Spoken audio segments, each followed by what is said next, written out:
Hello! How are we all doing? Can you hear me okay?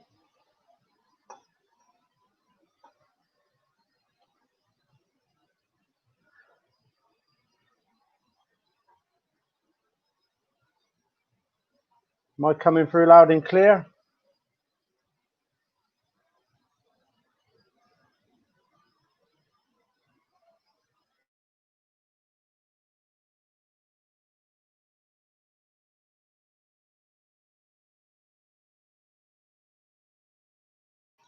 There you go, I'm fine. Let's have a look.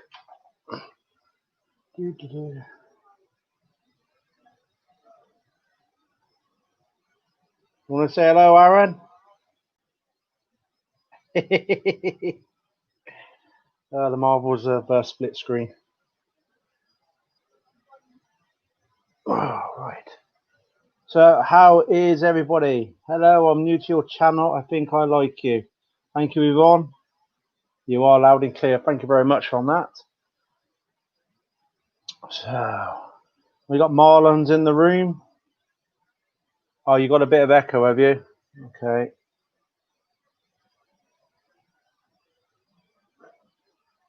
Well, I've just got rid of my YouTube off my phone. I take it that's fine now. No echo.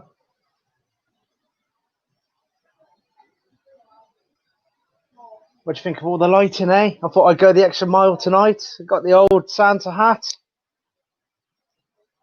I got me flashing lights. I got me tinsels, and the wife's been caressing my baubles.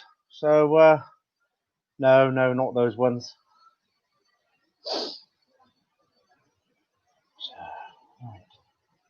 Okay then. How many we got in here? We only got 9. It says 9 on my counter. How are you, Marlon? You all right? So I've got the wife in the background telling Aaron to turn the telly down just so there isn't an echo. I think the echo's right. I think it was on my phone, so it's fine. Yeah, it's delayed. Yeah, it's fine. Yeah, you carry on. No echo. Was just what? Selling the paper. All right. 11 now. And then we got Terry, Digger's Den, Tyson Fury in the room. What do you think of the old flashy jumper, eh? Who else we got? And then we got John Clayton. Hi, John. Got Bleeping Fern. River Sticks. Mr. Pettican, the Tidy Treasure Hunter. How's it going, buddy? I am operating by a mouse this time because using the mouse pad on a laptop is not my best experience. Right. Metal detecting wall relics was in as well. Are you still in there, buddy? Right. Well, we got 10. What do you want to do? Do you want to start the quiz now, or do you want to just wait for a few more people to come in?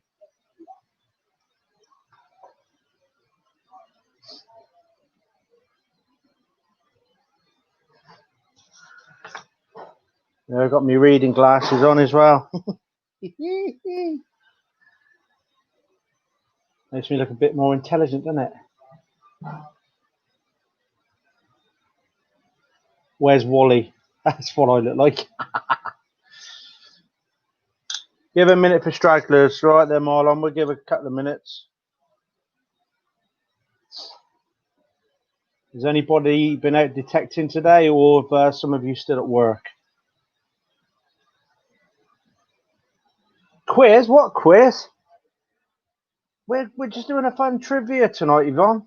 I've been earlier. I was going through the internet and looking up popular quiz questions, and all it is just a bit of fun. See who's fastest on the button. I'm not keeping score. It's just a bit of a laugh, really. And if we got enough people in the stream a bit later, I may do a little giveaway for something to do with metal detecting. Terry from Digger's Den will know what that will be.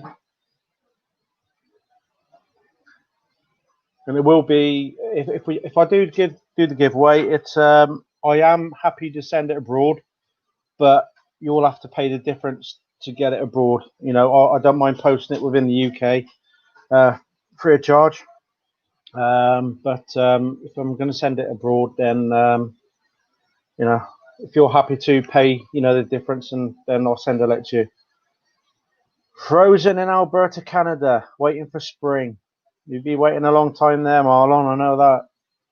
My stepsister lives in Winnipeg, so it's about this time of year they'll be using their snowmobiles. Tell us a story. Ooh. 'Twas the night before Christmas when all through the house not a creature was stirring, not even a mouse, because the mouse trap caught him. The end.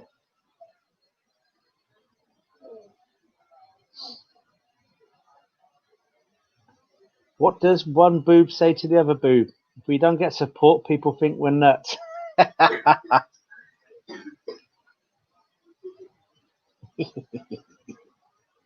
Hey, my wife found that one funny.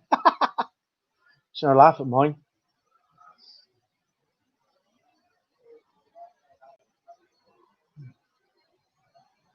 We've still got 12 in now. Nick's in the house.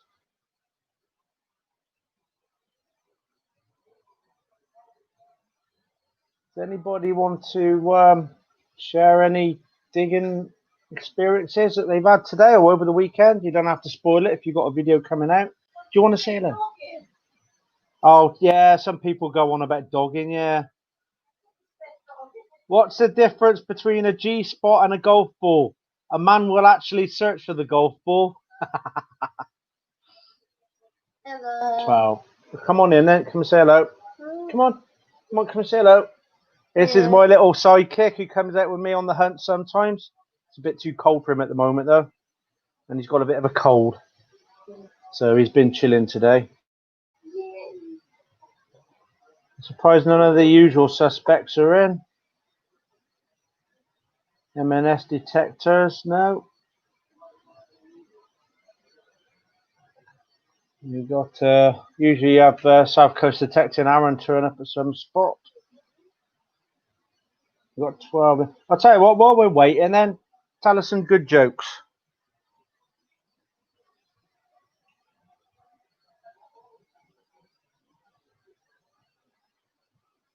Diggers Den Tyson Fury said he's got a cold as well. And I have a bad chest. And you have a bad chest as well. Yes, you do. I'm really old and I don't get out. You don't get out. Where are you from, Yvonne?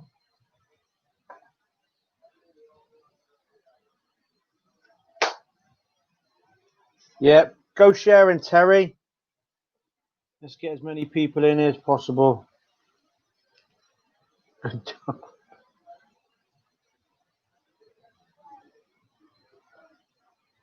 I don't use mouth traps. My dog takes them all. Yeah, it's good fun, that. Saves you money as well. You don't have to feed them.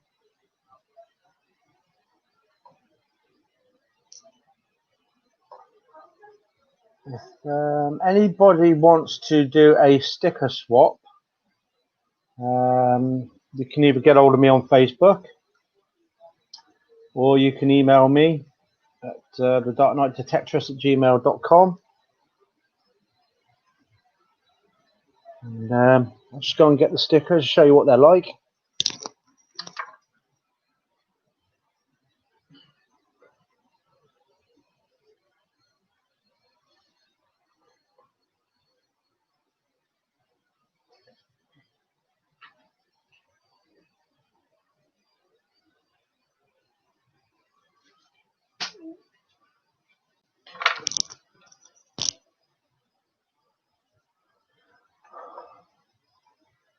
Right, that's what they look like. So if you want one of those stickers, get them while I've got them. Ordered a pack of 100 and they're down to about halfway.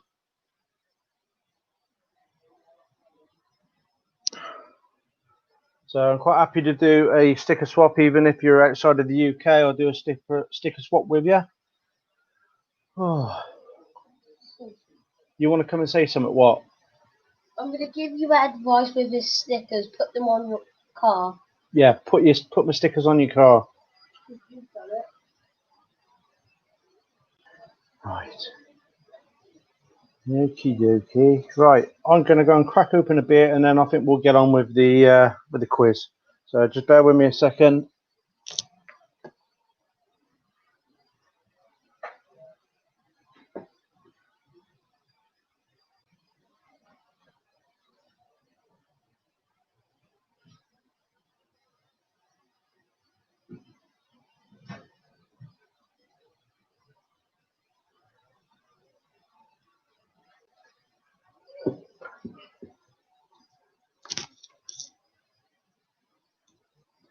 What's the difference between a tyre and 365 used condoms? One's a good year, the other's a great year. Oh, that's a great one. The old ones don't get it. They're great, aren't they? As always, in my videos, I don't believe in having product placement. It's just damn right degrading. You know, I'd never stoop that low, to be honest.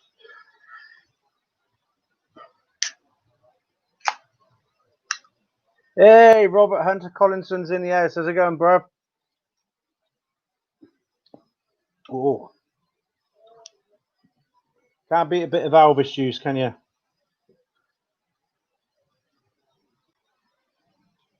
I expect some people were just finishing off their tea, were they?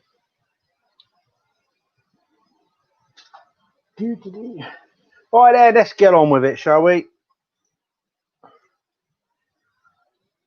Enough time wasted. People can join in halfway. As like I said, I'm not keeping score. It's just for fun.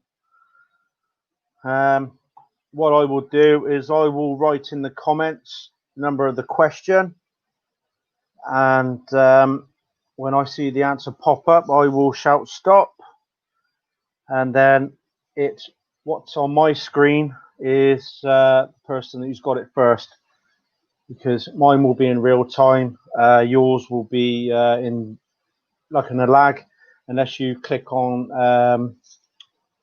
live chat. But even then, it's still not the same as what's on my screen. So, right, okie dokie, let's start then. Are we all ready?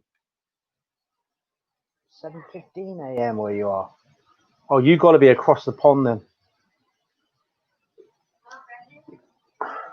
Aaron's ready. Have you all got your other windows open on your laptop or your phone so you can type into Google to find out what the answer is? Hey, got my brother from another mother and father from Russia in the room. How's it going, bud? Right. Off we go. Number one. In the song Frosty the Snowman, what made Frosty come to life?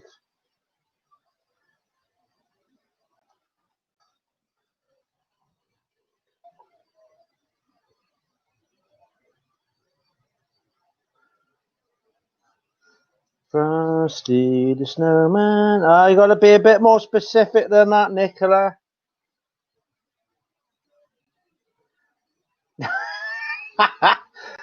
Typical tidy treasure hunt. So you got to lower the bloody standards, aren't you?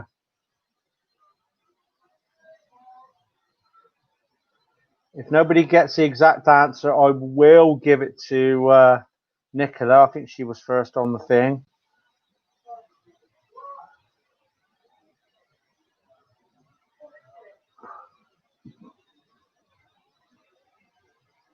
John Clayton, you know, no, not quite a bobble hat.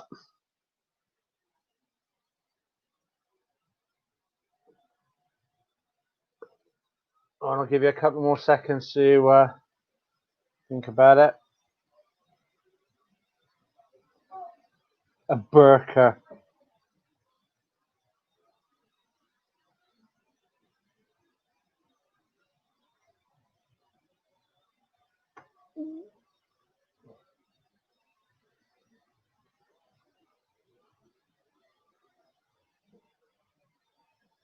Anybody?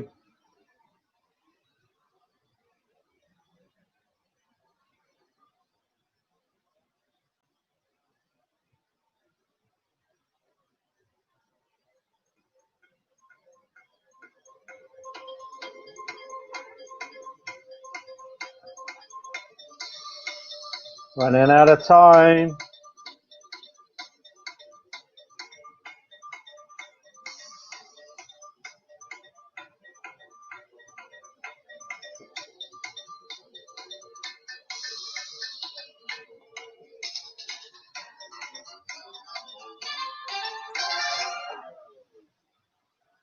Oh, right, everybody stop.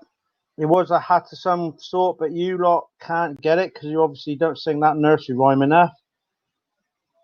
And I think it was Yvonne, wasn't it? I think it was Yvonne who came up with a hat to start with. No, it was Nicola, sorry. Nicola Roberts said a hat. The correct answer was an old silk hat. So a lot of you are right with a hat. I think the best answer of that lot's got to be Tidy Treasure Hunter. I won't say what it is because my little boy's in the next room listening and watching it on the telly. So, right, here we go with question number 2. The Polar Express is an animated film about a train that takes the kids to the North Pole to see Santa. In what year was it released?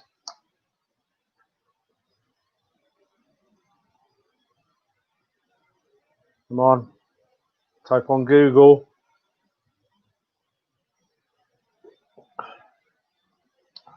God, Terry, no.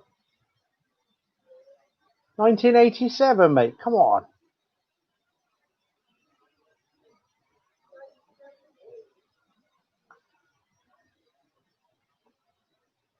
Nobody's got it yet.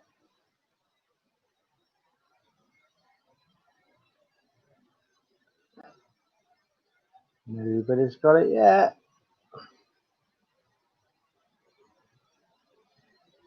Yep, stop. Nicola Roberts was the first one there. No, John Clayton. Hang on, stop.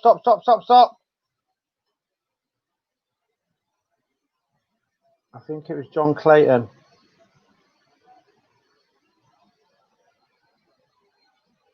Yeah, I think it was. Yeah, on my screen, I've got John Clayton, 2004. Well done, mate. Give yourself a point.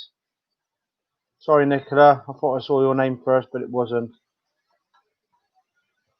Question number 3. Are we all having fun? I'm bloody getting hot in this. 2004. No, that's the year the film was released. You watch it enough, you should know. Question number 3. A Christmas Carol. What was the name, the first name, Christian name of Scrooge?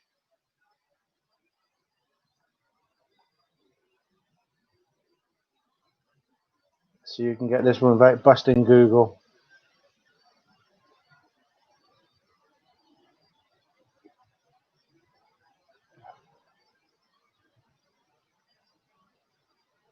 Whoa, stop.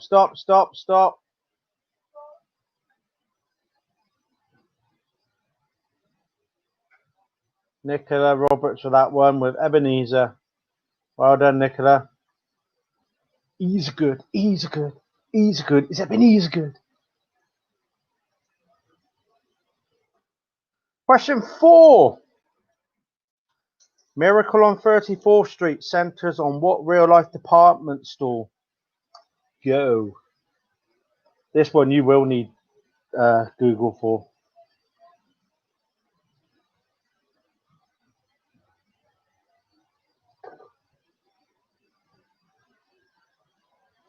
Hi, Brenda. Welcome to the quiz.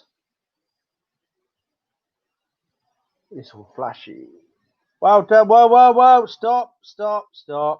God, I thought that was going to be a tricky one. Unless somebody's using Google. It was Michael. It is, in fact, Macy's. We got Tom Thumb in the room. Welcome, Tom Thumb.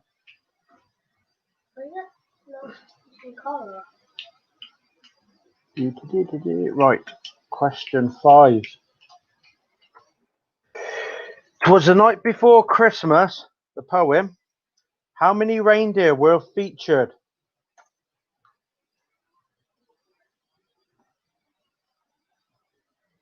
No, Rob Random's in the thing. And trust Rob.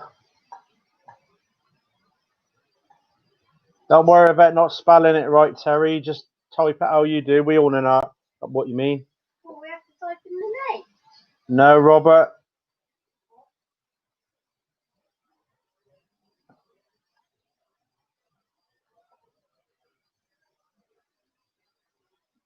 Stop.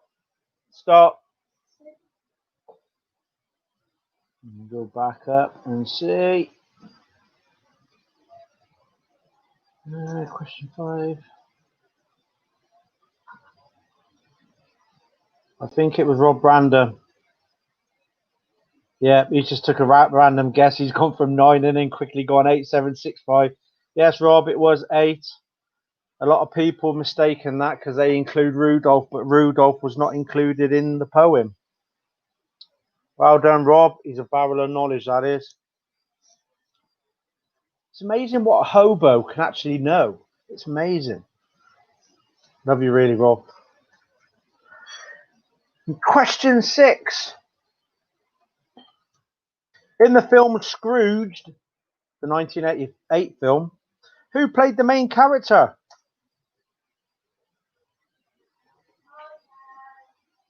Oh no.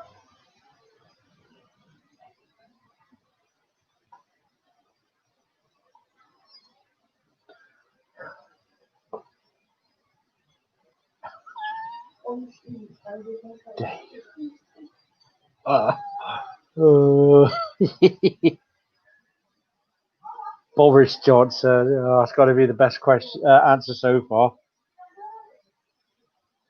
Whoa! Stop! Stop! Stop! Stop! A lot of them like putting in funny, daft question answers in. It was Bill Murray. I can't even get my words out. I think it was the littlest hobo, Rob Random again.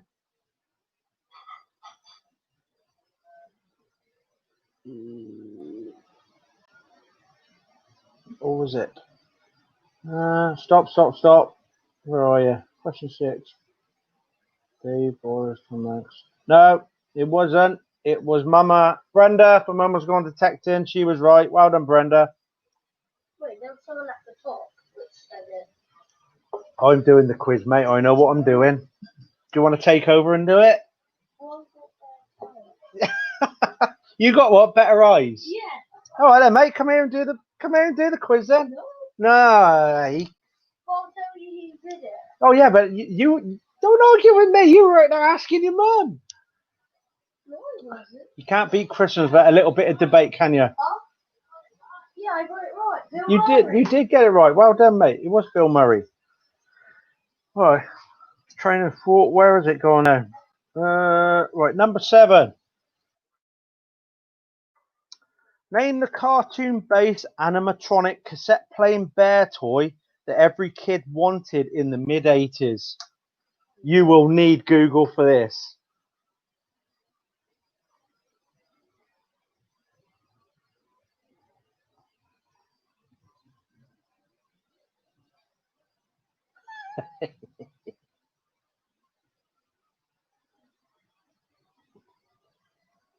Thank you. Bloody hell, Rob. Jesus, stop, stop, stop, stop, stop. He is, I tell you, for a hobo, he has got a lot of knowledge.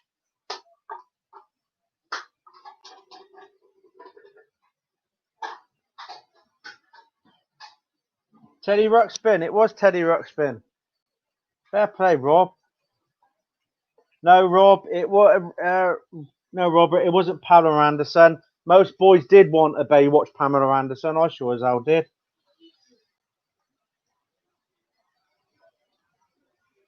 And he knew that out of his brain. I'll give you that, Rob. Fair play to you. Right, question number 8. According to folklore of Austria and other countries in Europe, what horned figure punishes naughty children at Christmas?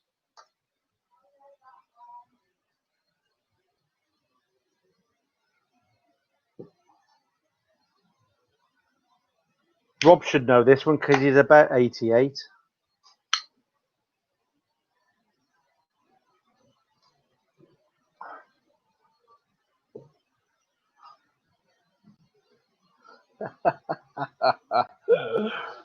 The goat. The kookaburra, no. Or was that the chuckakubra? No, sorry. The chuckakubra, no.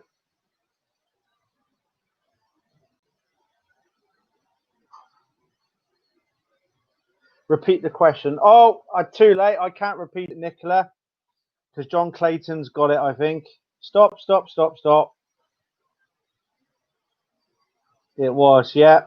Yeah, the question, Nicola, was, according to folklore of Austria and other European countries, what horned figure punishes naughty children at Christmas?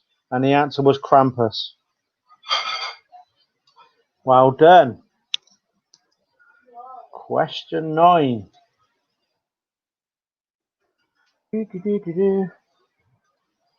Right. In what modern day country was St. Nicholas born?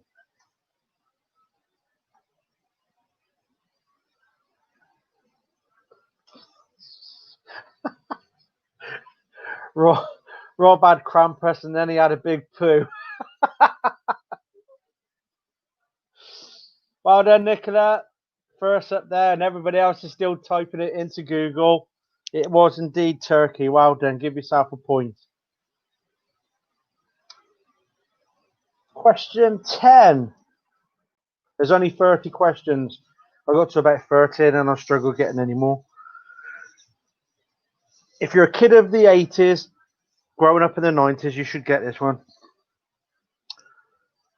Donald Trump makes a cameo appearance in what Christmas movie sequel?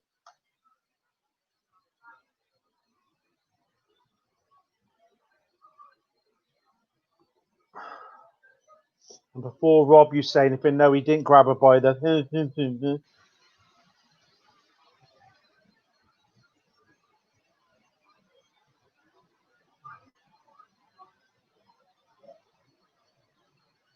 It was, well, stop. Yes, got to my marker. Question 10. No. There are some close answers, but not the exact one. No, it wasn't Dallas.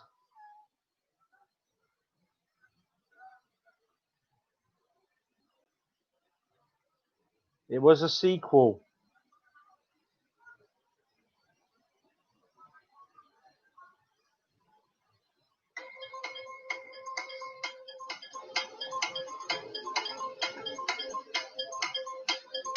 Hey, there we go. We got a winner.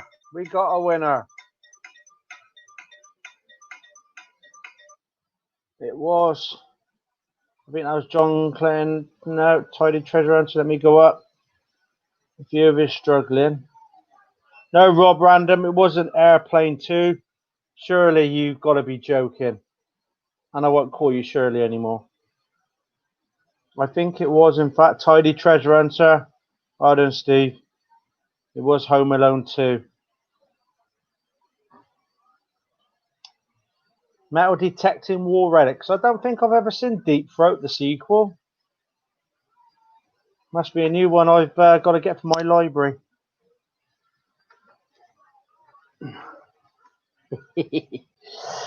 Question 11. Which group had a Christmas #1 in 2009 with Killing in the Name? That's an easy one.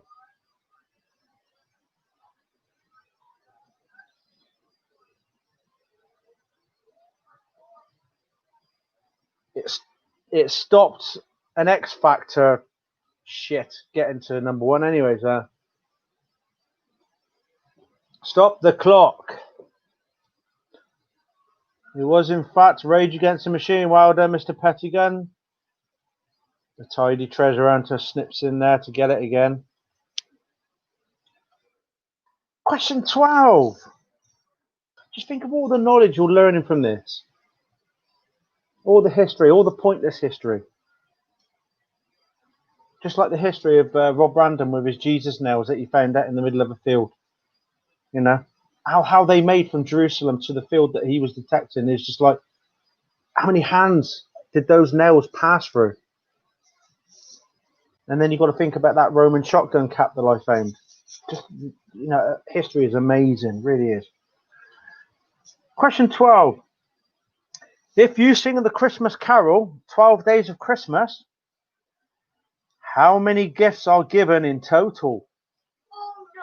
Get your calculators out, boys and girls.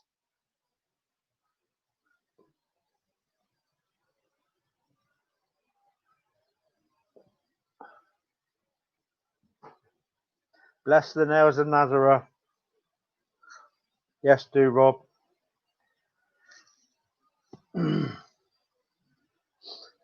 None of you are even close yet. Rob, no, it's not a 69. 78? 69's an ice cream without a flake, Aaron.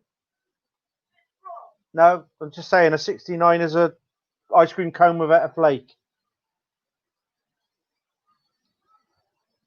Whoop, stop the clock. Oh my God, Nicola Roberts, you are on fire, girl. And I don't believe anybody else has got that. No, we had Rob was 69. He always likes to give a 69 on a live stream. Oh no, that's inappropriate. No, it's not. It's an ice cream. He likes to give people an ice cream with a chocolate flake in it. I don't know if you heard that. My boy said it's inappropriate. Then we had Robert with 46. Nick with 666, not quite. And then Nicola Roberts came in bang on the number with 364. And I bet you were all wondering how you come to 364. Well, each time you sing a verse, you add that to the items given on the next verse, and then you add that onto the third verse. You keep going up until you've done all 12 verses, and that's where you get a 300. Right, hang on. We've got a bit of. We're gonna have to get a referee's decision on this. We've got somebody said it's 363 because one of the doves died.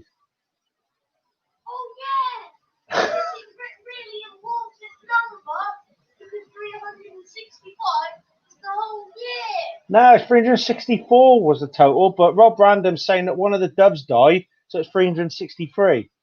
Have we got any proof on that, Rob? Can you send an image of a dead dove, and then you might get that.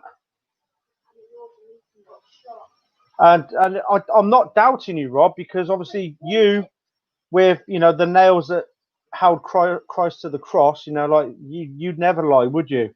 We did this on Friday about the 12 days of Christmas. I forgot about it. Well, I'll change that banner, I think. Just bear with me. Banners, brand. How's that? That's better.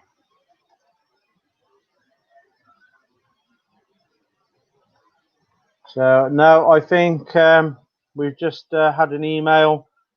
But the female the female dove laid an egg. So, yes, sorry, Rob, it's back to 364. Nicola did win it. And that's the umpire's final decision. Yeah, Nicola, hang on a minute, mate. Hang on a minute. Nicola said that she can send an eggshell. Yeah, I've seen that one. Well done, Nicola. You got that one then. Here we go, pop fans. Can you get this one? Which song was Christmas #1 in 1975 and again in 1991? Go.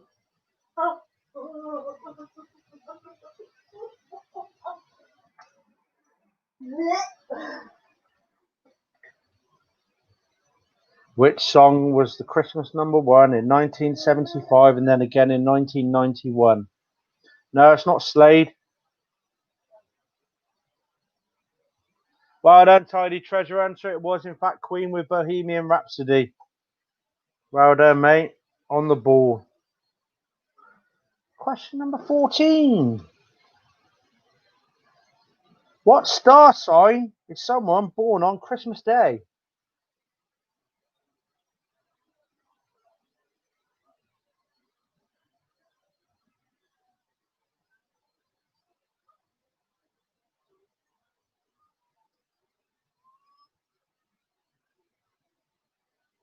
Ooh.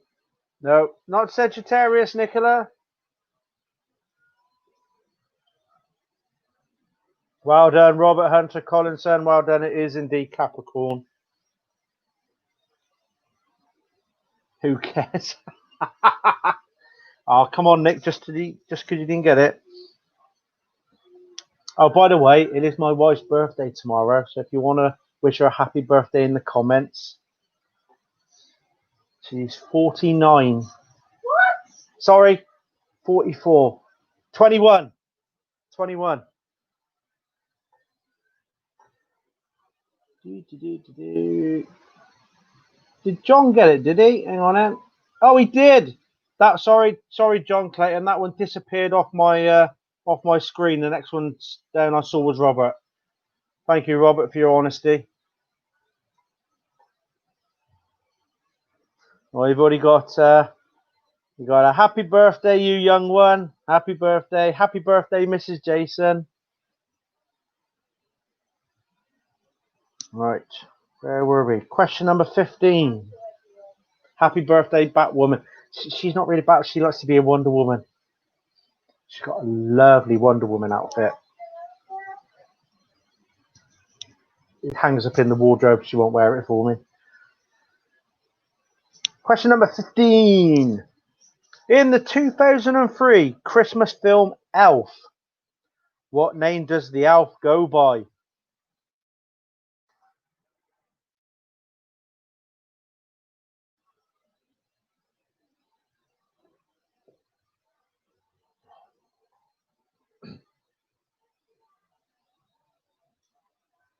My boy's listening to some shit music next door as well.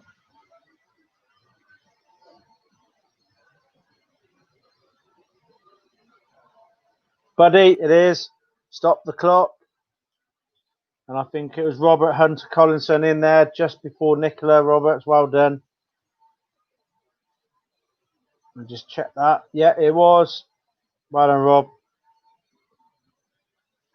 Amen, Father, Rob. May the force be with you and your Jedi sword will not be lethargic.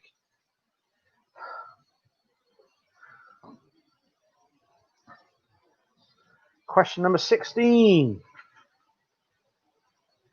So I'm telling you now that I am not going to be doing a giveaway for one of my trials unless we get at least 20 in this chat. No way am I giving it away for just 10 or 11. Right. Who plays the Grinch in the 2000 film How the Grinch Stole Christmas?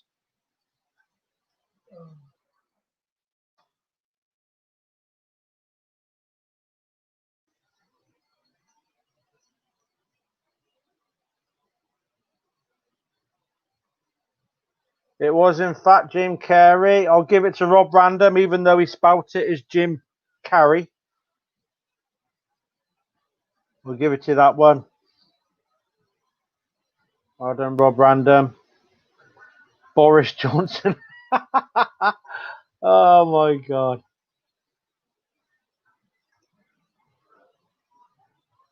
Well, I don't think you can blame Boris. I just think it's these idiots that have went out on all these marches and protests. You're happy to spread it all around themselves. It's them that have screwed it up for everybody else. I don't think I could have done as good a job as Boris is in. Personally, if I was in charge, I'd have said, sod it, we're having a full lockdown. You can enjoy your Christmas with your one household. I'm lucky I'm up in tier 1, but we got people from London coming up to our neck of the woods because it's tier 1 just for a beer. Hurry up, I've got a Chinese on the way. Yes, Rob Random, Rob, yes.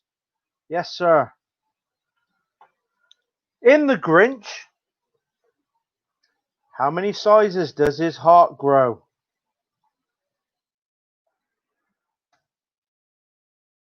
Rob Random, you should know this.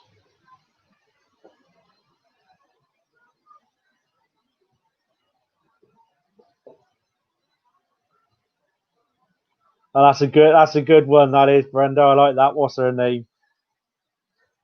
She love you long time, does she, Rob? It was in fact 3. Well done, Rob Random.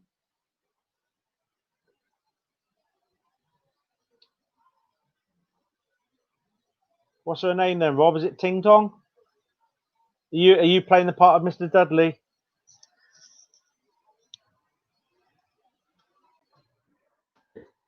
Oh dear.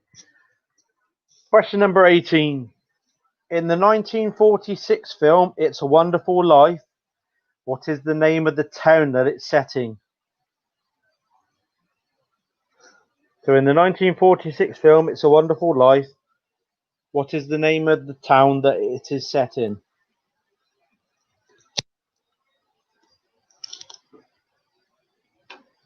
This one's going to break Google, I know that. And it's not Gravity Falls either.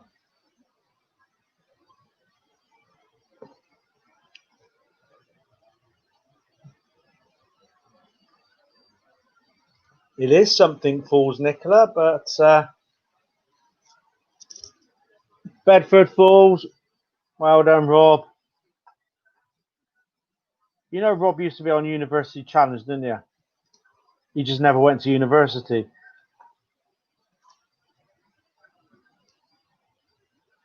Well done, Rob. Another one down on your score sheet. If I was keeping score, I think Rob would be in the lead by now. Question number 19.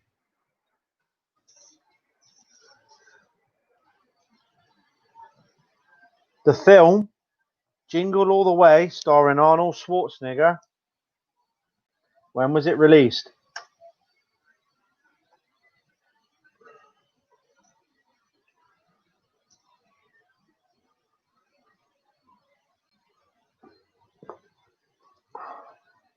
I tell you what, that stuff there, that is good stuff.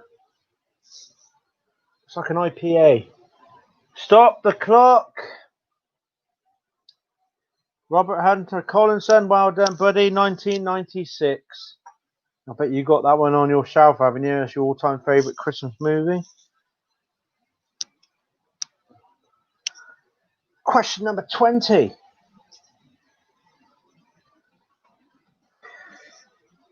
In the film The National Lampoon's Christmas Vacation, what was the name Clark Griswold's cousin?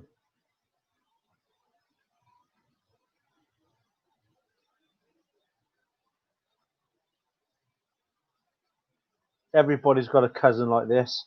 Some people have got a brother like this.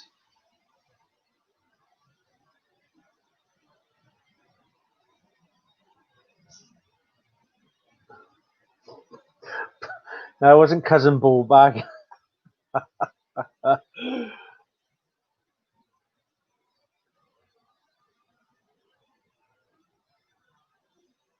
Cousin Eddie, well done, Nicola. It was in fact Cousin Eddie. He was emptying his shitter from the caravan down the sewage line, wasn't he? We're into the final stretch.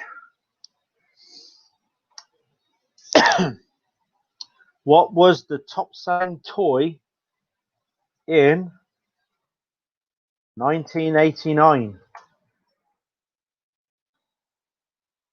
Rob Random should know what that one is.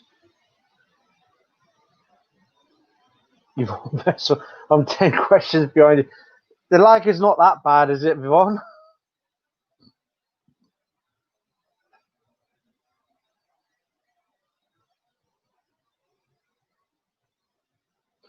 Nope, it wasn't a Rubik's Cube.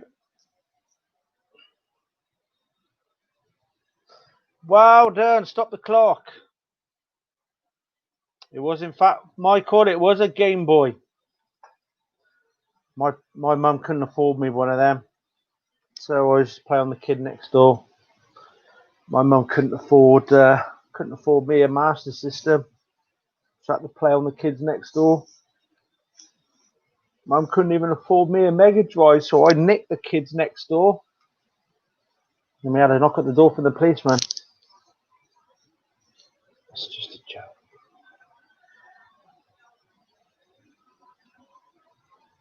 Who's going to bury my brother Jason with gifts? Yeah, you can send gifts. I don't mind. I haven't got a lot this year because it's a big one. Question number 2. Oh, hang on. I think you did, Nicola, did you? No, it was Michael, sorry. But then, which question are you on, Nicola? Because you said that, is it you that's behind, or is it Yvonne that was behind, about 10 questions behind? No, Yvonne was 10 questions behind, wasn't she? No, sorry, Nicola, you didn't get that first. It was, in fact, Michael who got it with Game Boy. The first question on my list, answer was a Rubik's Cube, and then Michael came in second with a Game Boy. You found whoa, halt the quiz. You found a Game Boy with your Simplex. Straight up. Is that right, Michael? What tones was that giving off? Was it giving Super Mario tones off?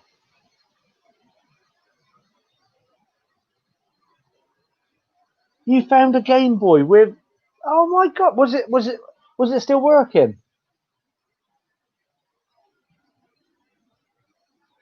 Was it in a condition that it could be restored, or was it just too far gone?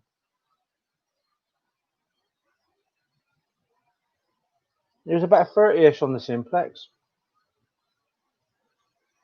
I take it was a nice clear tone then. No, so it wasn't usable.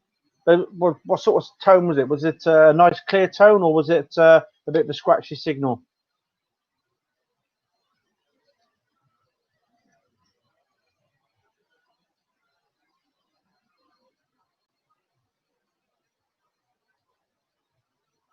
I'd imagine with all those different components and maybe the springs rusted a bit. I'd say that was a bit of a scratchy signal. Still a 30. It's worth digging. What question were we on? Right, number 22. I gave it to a bubble. I gave it a bubble tone. I call that a scratchy one. Question number 22. What was the top-selling toy of 1985? God, I wanted one of these as well. My mate had one. I nicked that as well. Sharing is caring, as I say. Top-selling toy of 1985. No, it wasn't an orgy. And it wasn't a Cabbage Patch Kids. No, not according to my research. No. Oh, well, stop the clock. Stop the clock. Tidy Treasure Hunter, get in there. It was, in fact, an Optimus Prime Transformer. And back then, when Transformers actually had rubber tyres on, that they were made to feel like proper vehicles. Nowadays, you get that crap that's just all plastic wheels. Everything just feels cheap and tacky these days. But no, they were the rubber tyres on there. And I'll tell you, back then, the Transformers were actually based on the cartoon as well, weren't they? They were easy to transform. You get one nowadays. We had the Ultimate Bumblebee a couple of years back. It took me a couple of hours to transform the bloody thing. Keep it simple. Question number 23. We've only got 7 more questions, Rob, and then you Chinese can get into your belly then. Question 23. Cliff Richard's Mistletoe and Wine was released in what year? You always know when it's Christmas time, don't you? Because Cliff makes an appearance with his greatest hits album, The Oldest Virgin in Town. Oh, well done, Rob. What is your Indian, Rob? Chinese, isn't it? Not an Indian.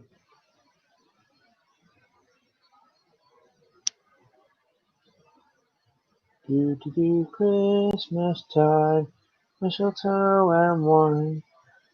Children say, Rob Random's in there again. The brainiest hobo. Well done, mate. Rob Random is there again.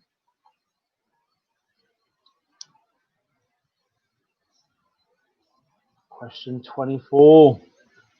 It was in fact 1988. Question 24. Who had the Christmas #1 in 1980 and what was it called? Special fried rice and pork balls standard. Whoa. Do you get those balls in your mouth in one, Rob?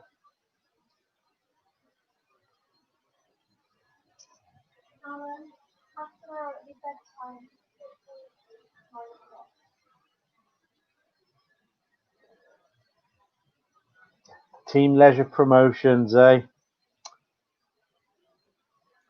Yeah, I'd love a sponsor. I really would. At the moment, I'm sponsored by Brewdog unofficially.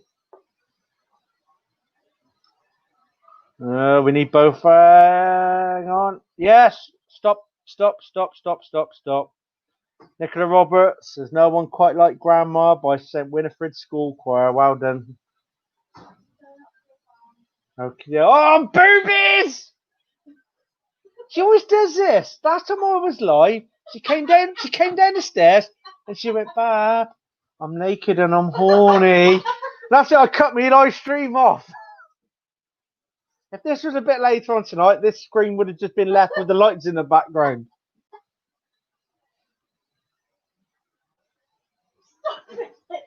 I just seen if you could give me another look. No, okay. Boobies. I forgot what question we were on now. Oh dear. I love boobs. Aaron, I'll put your pajamas on the bed. Question 25. Lost my train of thought by that flash. A flash before my eyes. Right. Anybody that's been watching my channel and knows what I've been waffling on, I bet should get this. What was top of my Christmas list this year?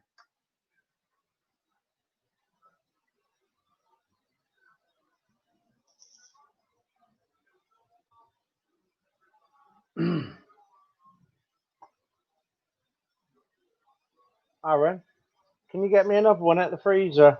I'll get me the other two.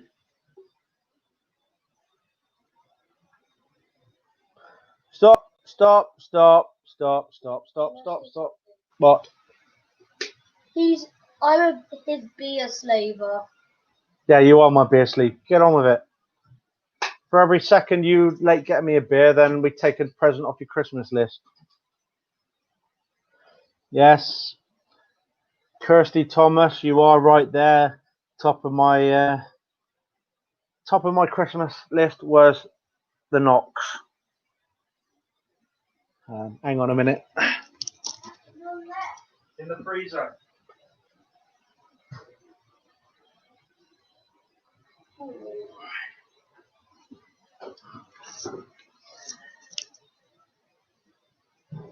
Crotobal, actually, no, Robert. Crotobal isn't top of my list. When I go out next, top of my bucket list, I want a bag seal. I want a lead bag seal. But no, Kirsty, you were right. Top of my Christmas list was a Knox. Yes, I got one. Dad, remember you told me I screamed like a little girl? Yeah, I know. I screamed like a little girl. Yes, I've got a Knox. But I can't open it until Christmas because some of it was funded by Christmas money. So, no, Michael, I'm not a traitor. I've got a lot of respect for the Simplex. It's done me well. It's got me about 6 or 7 silvers in the last year, including 2 silver hammers.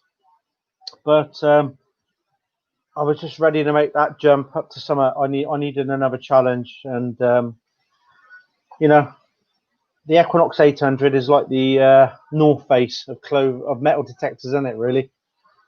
So, you call your Simplex Sally, do you? My Simplex is called Selena, because obviously a lot of the people in this room know I'm a big Batman fan, And Selina Kyle was the name of Catwoman. So I named my simplex Selina Coyle after Selina Kyle. Where Kirsty? Where did I get it from? Believe it or not, I got it off eBay. I'm a bit apprehensive about buying stuff off eBay if you're going to have to shell out a lot of money. But for 900 quid, I've got the Knox 800. It hasn't been used. He took it out of the box. He set it up. They had all that bad weather, and then obviously we had lockdown, so he's never used it. But with that, there's the 15-inch coil. It came with a root buster mini digging spade. It came with a sand scoop. Came with a harness. Came with gloves as well. So for 900 quid, immaculate condition. It's just a case of setting up the warranty. Stolen goods, yeah. I got it off Rob Random's trailer. But no. So, you know, it's basically is a new machine. It's never been used. So it turned up. I fired it up just to check that it was all running. And I'll tell you what, you know, as much as I love the simplex, the tones on the simplex are like an angry chicken. You fire up the Knox and it's like an angel singing to you, especially when you do the noise cancellation. Beep, beep, beep, beep, beep, beep, beep, beep, beep. So no, I won't have anybody knocking the simplex. It is a good machine. It's a great entry level machine, and it's done me proud. I won't have anybody knocking the simplex, but I needed something the next tier up. So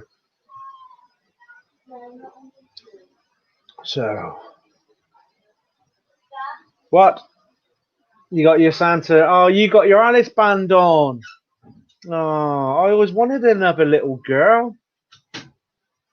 Should we call you Alice, not Aaron? Right, I lost my train of thought. Where are we? Yeah, so question 25 was top of my list, was the Knox. Question number 26. What is the Batman movie that is set during the Christmas period?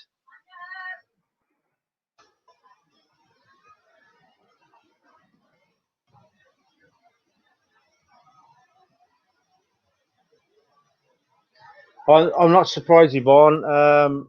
Digger Dawn was always using her was it 80 Max, was it? Garrett. She's always finding coins. You know, if you ever want to watch a video for viewing coins being pulled up, she nails it. I probably would. I was looking at sticking with Nocta Macro, but looking at their well done, Nicola, you got it right.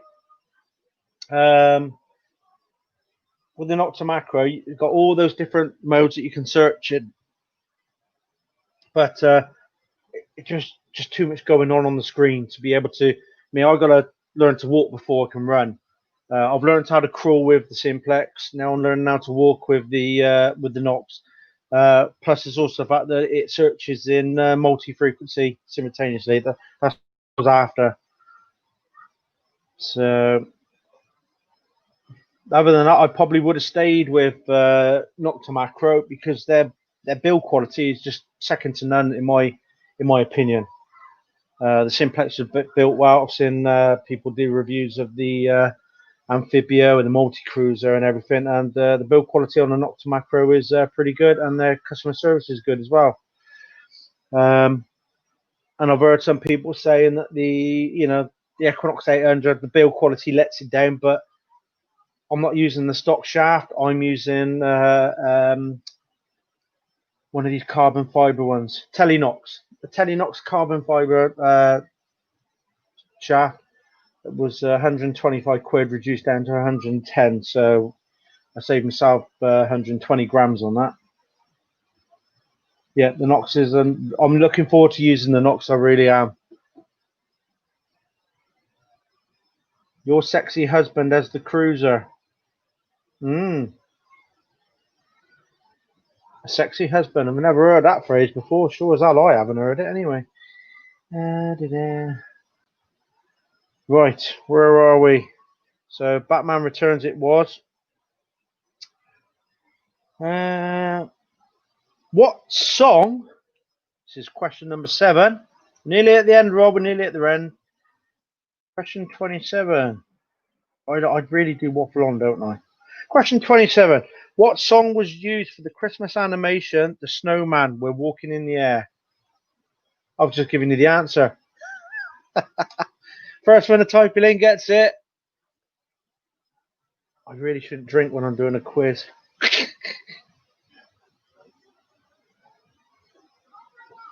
There you go, I gave the answer, didn't I? Did anybody twig that? What song was used for the Christmas animation film The Snowman? Walking in the Air, you tart. Yes, well done. And it was Nicola Roberts with the help of me. Walking in the Sir. I think I know what you mean. Type error there. S is quite close to the A. So I'll give that one to Nicola Roberts. Well done. Question number 28.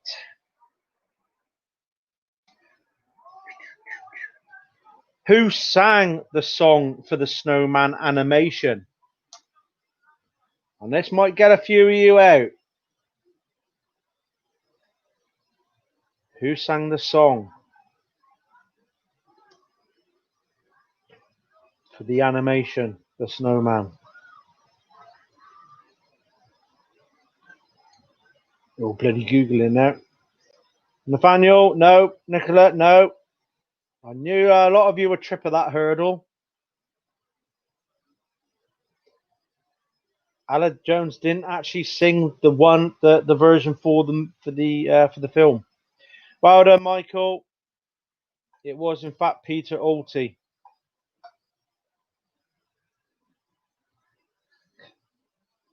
You off to bed, are you?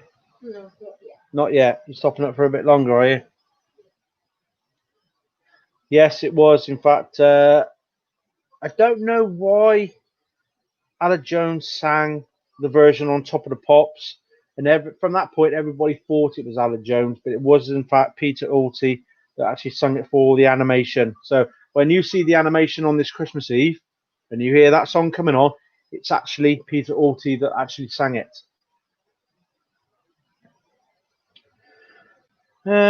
Question number 29.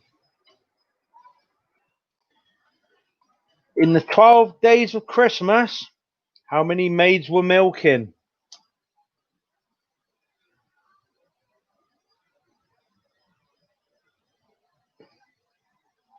How many maids were milking? Ooh. Nope, not 6.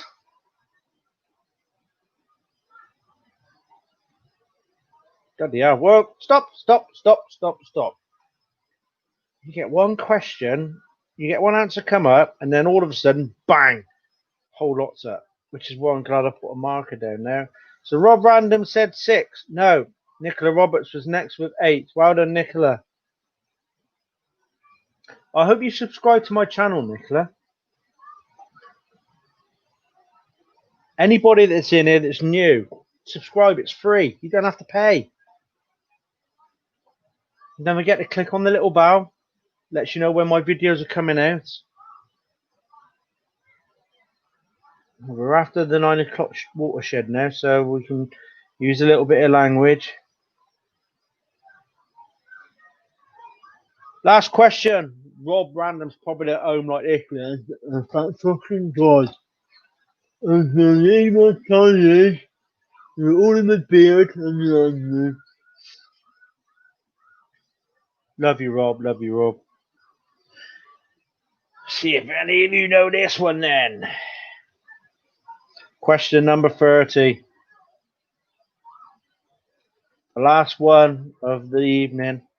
Before we move on to a bit of chit chat. In the Terry Pratchett book, Death dressed up as who to save what?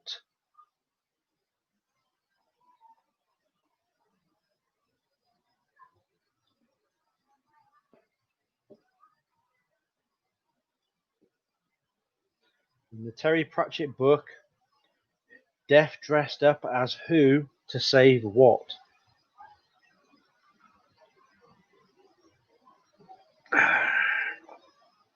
Gotta be bang on the mark, Rob. Which will, put you a little bit unstuck if you can't access Google, or you've never seen the Terry Pratchett, read the Terry Pratchett books, or seen the TV variations.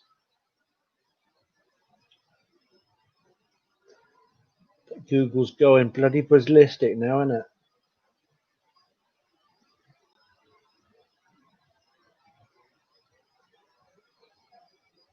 it? Sheep to save me.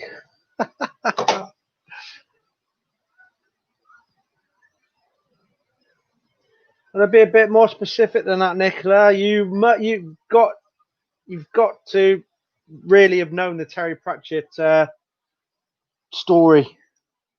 You would have had to have read the book or seen the TV version. He was the Grim Reaper. I'll give you the countdown clock. So I'll give you the question one more time. In the Terry Pratchett book, Death dressed up as who to save what?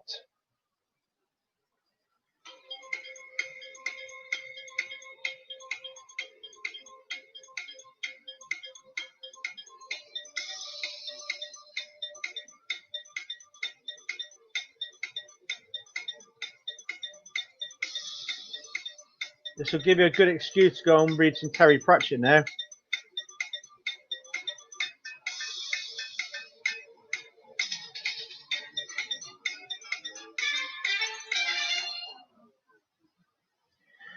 Oh, the one question that nobody got. Oh, wow. I've beat you. I've actually beat you. I got basically, if this was pointless, I'd have got it. Death, also known as a Grim Reaper, but he was deaf in the books and in the TV version. Death dressed up as the Hogfather to save Hogswatch, because the Hogfather, he was kidnapped, and if the presents weren't delivered on the eve of Hogswatch, then the sun would not rise again. I am pointless, Rob, but you did get it. Oh my God, the littlest hobo. You did not get it. I'm gonna have to.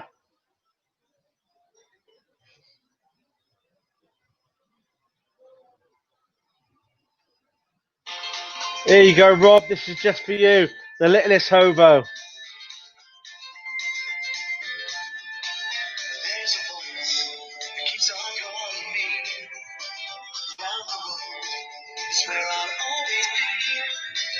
Every step I take, I find a new friend. Can't stay for long, just talk around, I'm gone again. Maybe tomorrow I wanna settle down.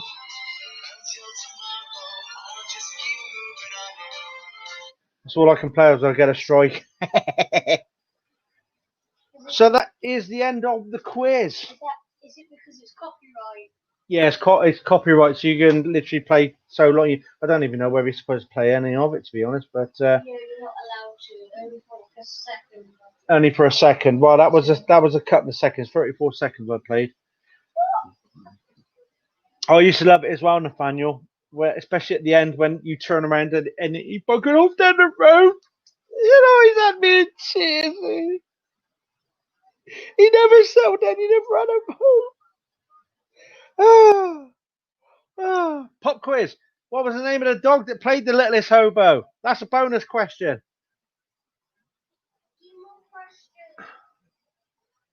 Does anybody know the name of the dog that played the littlest hobo?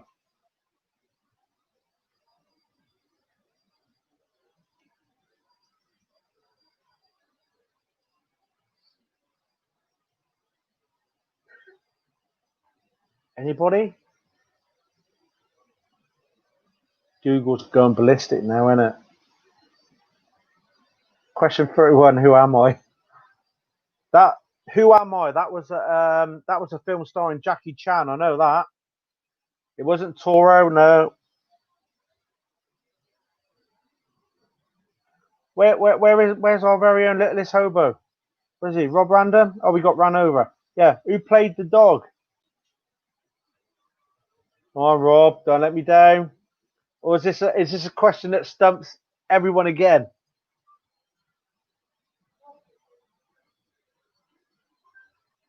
Well done, Nicola. It was, in fact, London who played the littlest hobo. Right, let's have a look. If I can do this without cocking it up. Okay. Does anybody want to come on for a chat?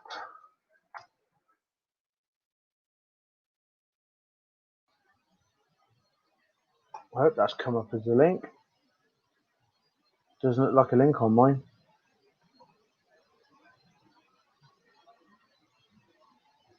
Does that come up as a link?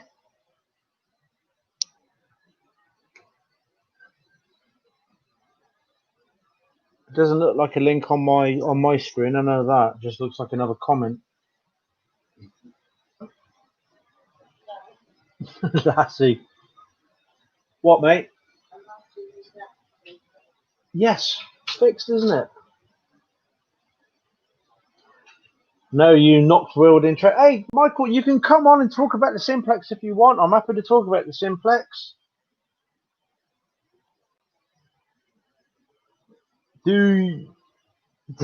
Yeah. Because obviously, if there's obviously Rob uses a simplex. And you can come and talk on the simplex if you want. Any tips that you've picked up from using the simplex? I'll tell you what, I can give you one tip now that if you've got a good tone, and then you obviously swing through 90 degrees and you're getting a bit of a scratchy tone, if you want to know whether it's deep on or not, I would literally just hover the coil over the target and just pump up and down. And if it's a good target, you'll get a decent tone. If it's deep iron, then you're just going to get that low grunt.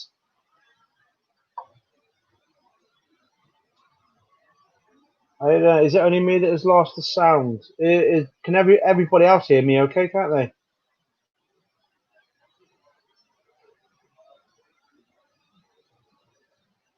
You want to come on and promote your channel? Don't know why you want to come on with me to promote your channel. I've only got 320, is it 327? I'm building myself up slowly, but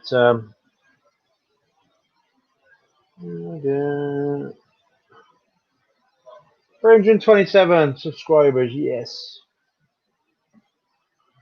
I am a simplex lover. Not to macro all the way. Cruiser is king. Like I said, I probably would have stuck with Nocta Macro if I felt I was going to be comfortable with all the different good, all the different. I've been watching the Grim Bleeper. I've been watching the Dirt Diggers UK, and they go on about what mode they're in that day, and just a lot of variations to go through.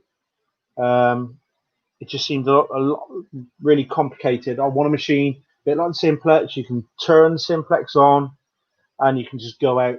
And it's pretty much the same with the Nox. You can turn it on. You just have the coil up in the air. You cancel the noise, and then select what mode you want to go in, and you can go swinging. And then as you're progressing, then you can start customizing your settings and stuff like that.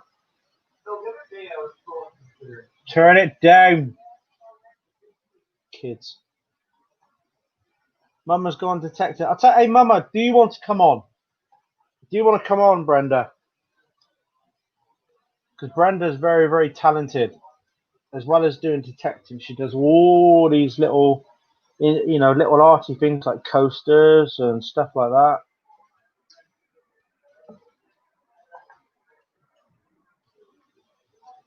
Hey, Phil Griff, still working the bar. Thank you, buddy. I wish you a happy Merry Christmas as well.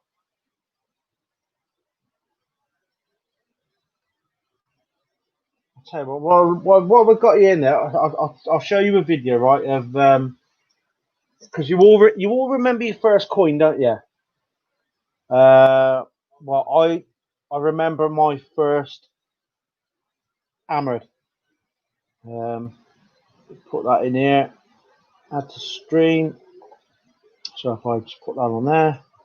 So this is the moment that I found my first silver hammered. All right.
You never forget your first hammered.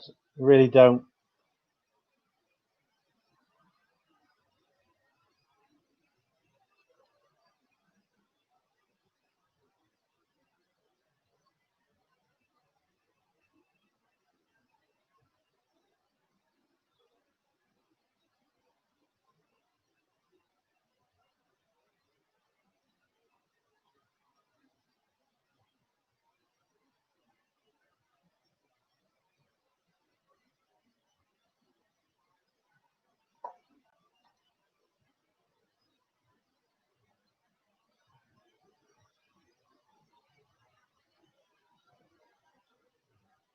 You couldn't tell that was my first hammered, could you? It was. I think it was a Lizzie sixpence.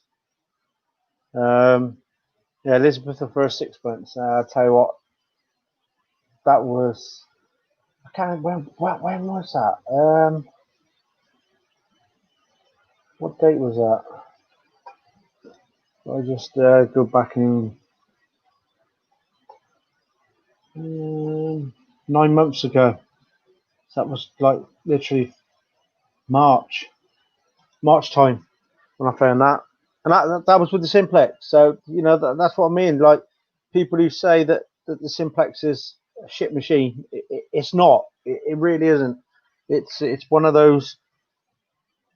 It's got some depth to it, and if you can get used to the angry chicken noises, it's a great machine. It really is. Um, if you're going to use it for going on beaches, it can be a little bit chattery, and a lot of people have complained about that. But then every beach is different, different salt in the sand and stuff like that. Went down to Broadhaven area in Wales back in August, and on the dry sands, great. You can even afford to turn the sensitivity down to about 2 for the bottom, and you're still getting deep signals. But to get down onto the wet sand, every wet sand is different. It was a little bit chattery for me, but it's a great machine. So that's 2 silver hammers I found with it. I think 6 or 7 silver coins in total. But no, it is a good if you're starting off, then simplex is a good one to go for. It's just turn it on. Don't even ground balance it. Just turn it on and go swinging. Rob knows what swinging's like. Does it when he goes dogging.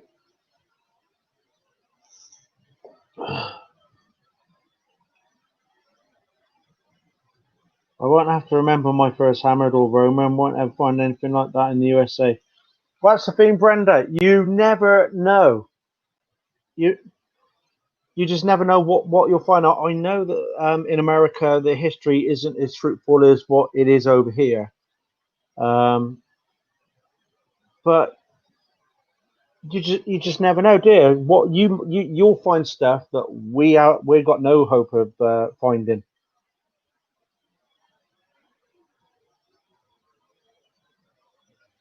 Come on, somebody want to come on? Don't let it be Rob Random again, because he always comes on. He always bails me out.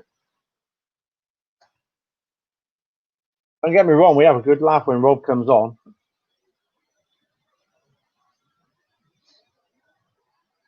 River Sticks, you coming on? Michael, you can come on. I know Brenda. Well, Brenda, you can come on with a tablet. You just click on the link and it makes you open another server, but don't feel you have to. You know, you come on if you're comfortable. Nathaniel's got a great background story. I remember that bloody accident he said that he was in. Jesus. No, that's fine, mate. Get Big Dove on. He's got a big gob. Big Dove, you coming on? There you go. See, there you go, Brenda. Like, if you find a silver thimble, no doubt you probably won't have the language that I had, but I was never expecting to find a hammer that early, because I know for a fact there are people that have been detecting for years and years and have still never found a silver hammer. You know, they might have found like silver sixpence or threepence or stuff like that, but they've never found a silver hammer. And that's me. I was literally doing it 3 months, 4 months, and I found my first hammer. But it's all down to the richness in history of the land as well. Like if where you live has not got a lot of history for it, then the chances are a lot slimmer. I've got River Sticks is in there. He's in the green room. He's driving, is he? Hey! What's going on, everybody? Hello, welcome. You're driving at the same time? No, not me. No. Of course you wouldn't. If he has a crash, we just end the stream, and there was nothing to do with me.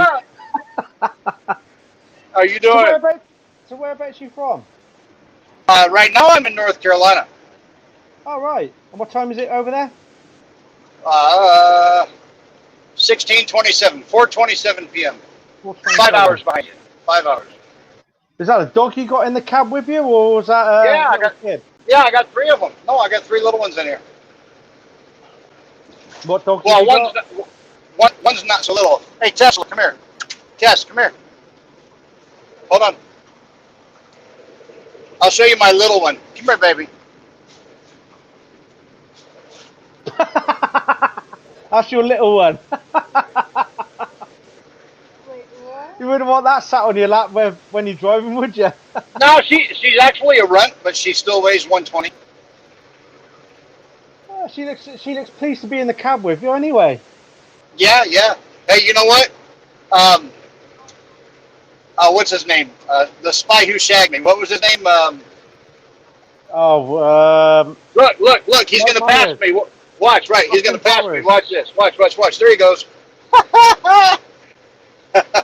That's a British icon that was ruined by a German manufacturer, that car is. That's right. Mini Cooper. So what machine do you detect with then? There's my 3-pound killer. They always are the killers, the small ones. We got the look in the eye now, look. Yeah. Hey, Skippy, come here. Skip, come here.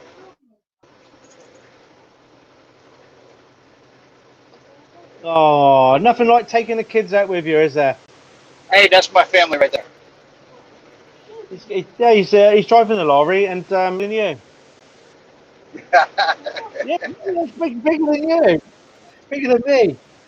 You know, the first time I ever heard it called a lorry, I was stationed in Holyloch, Scotland back in the 80s. Yeah, because what do they call them? Semis in America, isn't it? Yeah, it's a semi. Yeah. Well, That's why. That's why I said I'm semi-retired. Get it?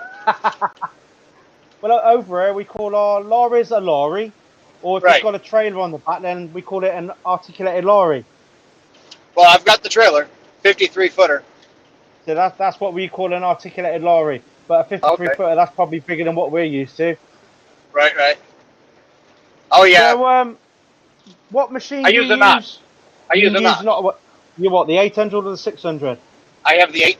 I bought the CTX 3030 in 14, and I found on my third hunt in my life, or no, it was 2013, and on the third time I'd ever used it in my whole life, I found 2 hammered. They're one-sided like a sconce, and they got me on the History Channel. All the archaeologists from the entire History Channel has not been able to figure out where they come from. And then, what's his name? Over in Philly. Gosh, he came on the other night on the metal detecting channel. He found a plate identical to mine, and nobody knows where they're from. And I still keep in touch with some archaeologists who are still to this day trying to figure out where it comes from. But the lead that's in them, along with other scrap metals that they were stamped from, goes back to Europe. So I'm thinking they were Templar or something, and they're definitely old. So yeah, Mama, you never know what you're going to find hammered. I'll put those up in a few days. You're absolutely right about that. You never know. Well, you don't. They're like the people that travelled all over the world back in those days, to be, whether it be on a crusade or whether it's to explore other continents and stuff like that. Yeah, it could have been on a saddle, a chest, a sword sheath. It could have been on anything. I found mine in Utah. He found his out in Philly. So that is all along the I-80 corridor. It's only about 2,500 miles apart from each other. So we found the same things 2,500 miles apart. So what made you go from the CTX to the Nox then?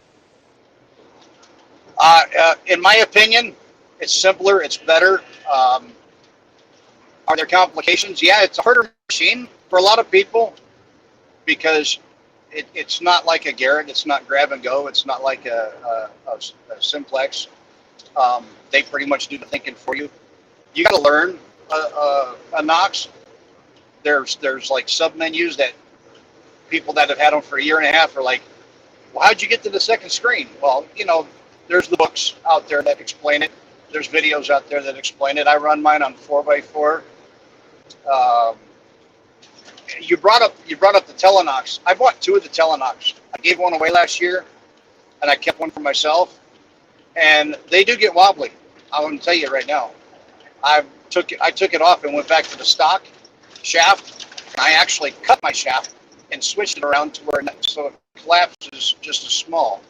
Yeah, because that was the main problem with the Nox. It didn't collapse down enough, did it?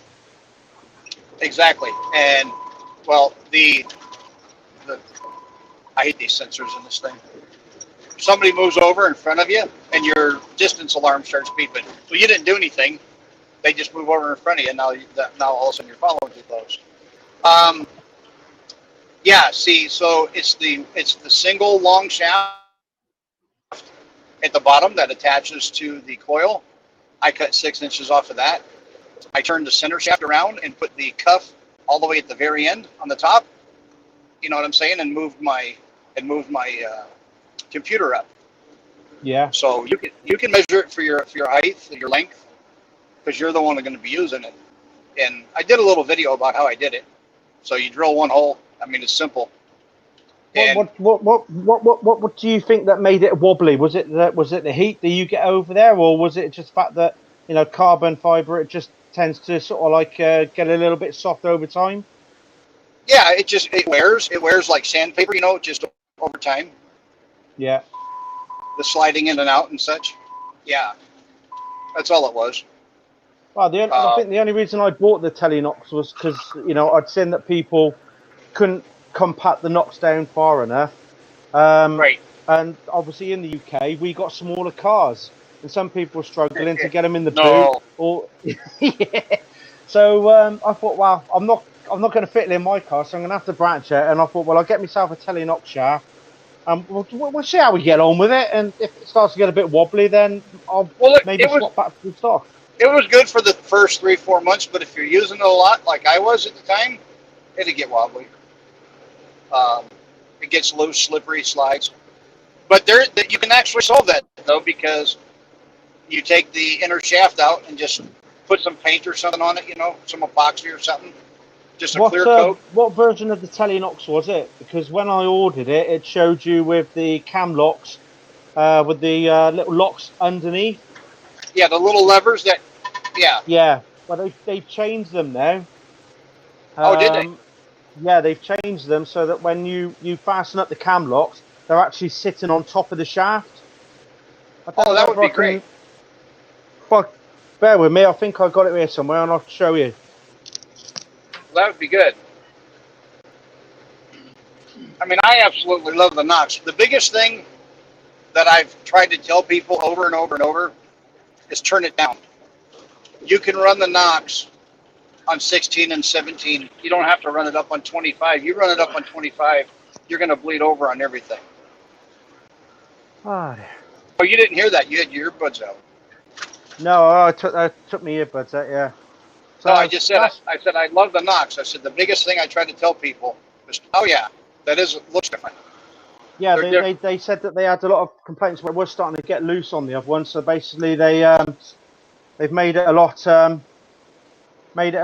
stronger. And apparently, these fixings here, they're not glued in place, so you can actually adjust them.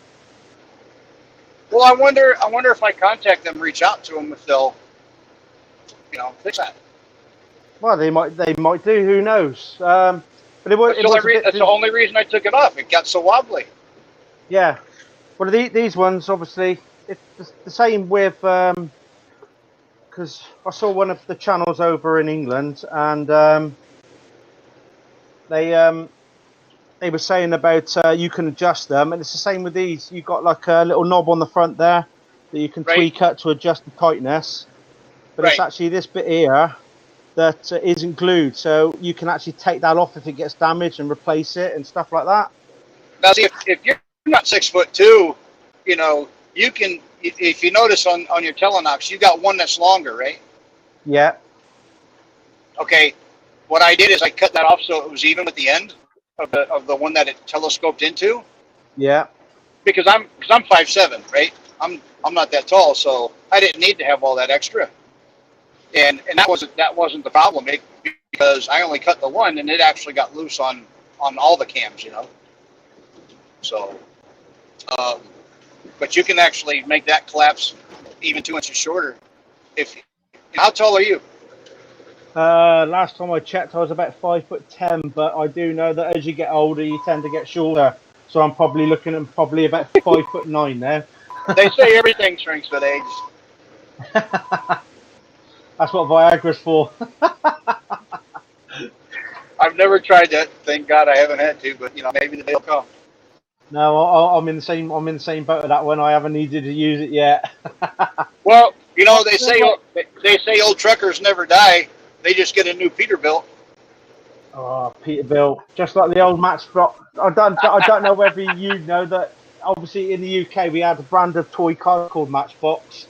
Yeah, yeah. And they always used to have a Peterbilt in their lorry section. Right. I think it was about the only lorry they had were Peterbilts. That was it. Right. When I turned it around, did it show the emblem? Sorry? When I turned the camera around, were you able to see the emblem? I did see it. Yeah, I did see it. Yeah. Okay. Now you'll love the Nox.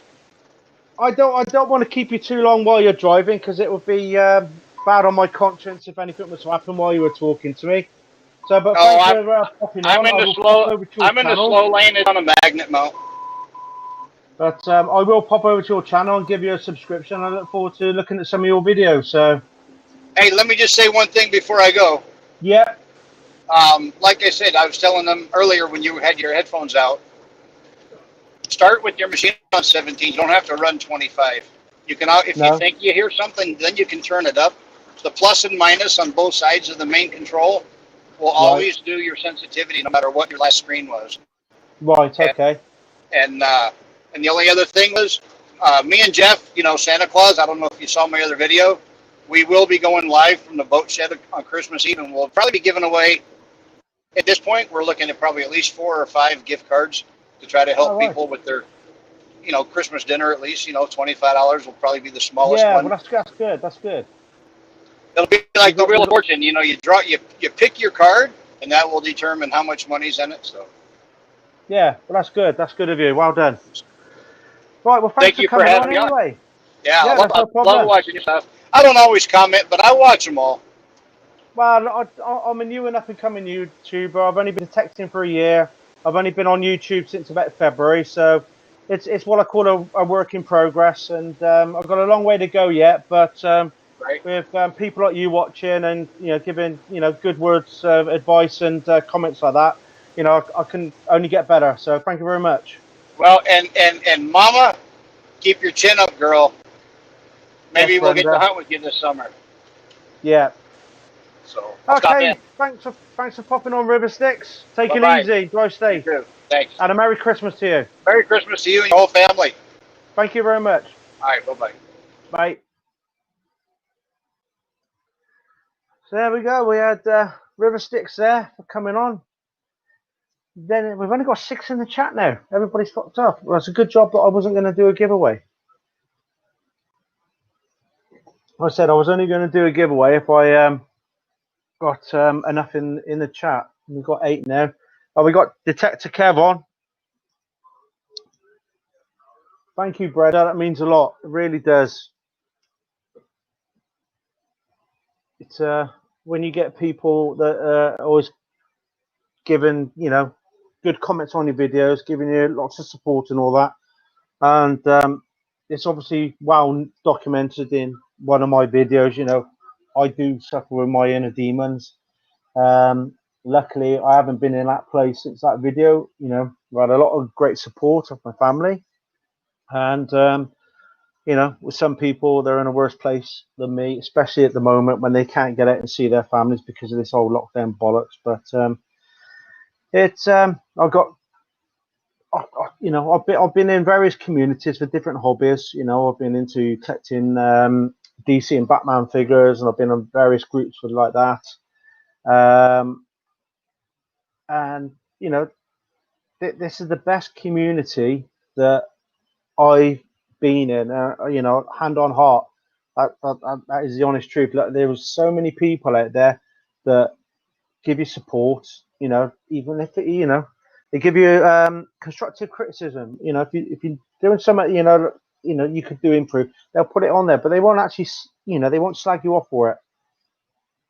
It's really good, And I know that there are some people in the detecting community that don't get on with other ones and all that. But that's life. There are always going to be people that don't like other people. But the detecting community as a whole is the best community that I've actually been involved with.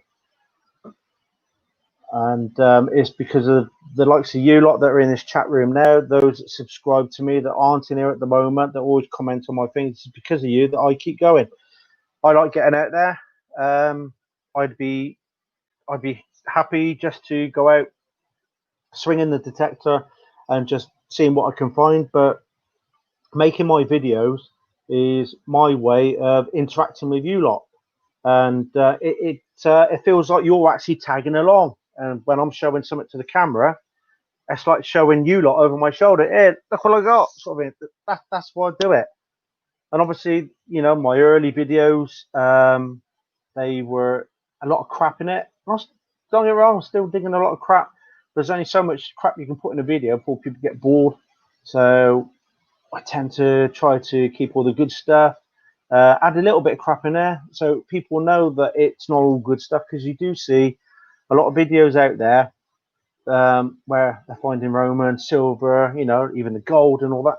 And not many of them incorporate a lot of crap into the videos, and it can give a false sense of what metal detecting is all about. Like some people can look at that and think, fuck it, let's get a metal detector, get out there, and I'm going to be finding that stuff. It don't always work out like that. You can, I think there was one evening, I think Mark from MS Detectorist, Mark, and Dig It Mark. They were doing their Saturday live thing, and I was out in the field. So I had my camera strapped on my harness and all that, and in between videoing, I was actually watching them. I turned on the data, and I'm out there swinging, and I'm listening to Mark and Mark doing their live stream. About 3 hours I was out there, and I found nothing, literally nothing. Then the following day, went out with my boy, and we were doing lines, and he found his silver coin, and I found my silver half crown. That's just the way it is. There are days where you can get out there for all day and find next to nothing. And if you've seen my latest video, that video, was it a 20-minute video? That was spread over 2 weekends because it was just literally nothing fine. Yes, mate. I don't know where your coin box is, mate. Your mum's packed it away somewhere. So yeah, that's what, I can only put so much good content in, and like you'll note from a lot of these big YouTubers, sometimes you won't see them for weeks on end, and that is because they there's only so much crap you can put in, and they'll say, well, if I'm finding nothing but tin trash, can crash, and stuff like that, they won't put in, no point in putting a video out there. You can have a 20-minute video with a lot of crap, and that one good find can make all the difference to your video. I'm missing the chats here. There you go.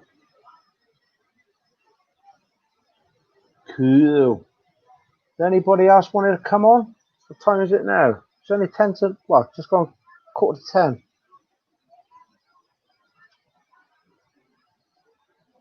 Quarter about the lines, we call it grid. Yes, River Sticks. Mark from MS Detectorist, he said on his live streams, he does what he calls a Union Jack grid reference. So you do your up, your down, and then you do your corners, trying to find the sweet spot. That's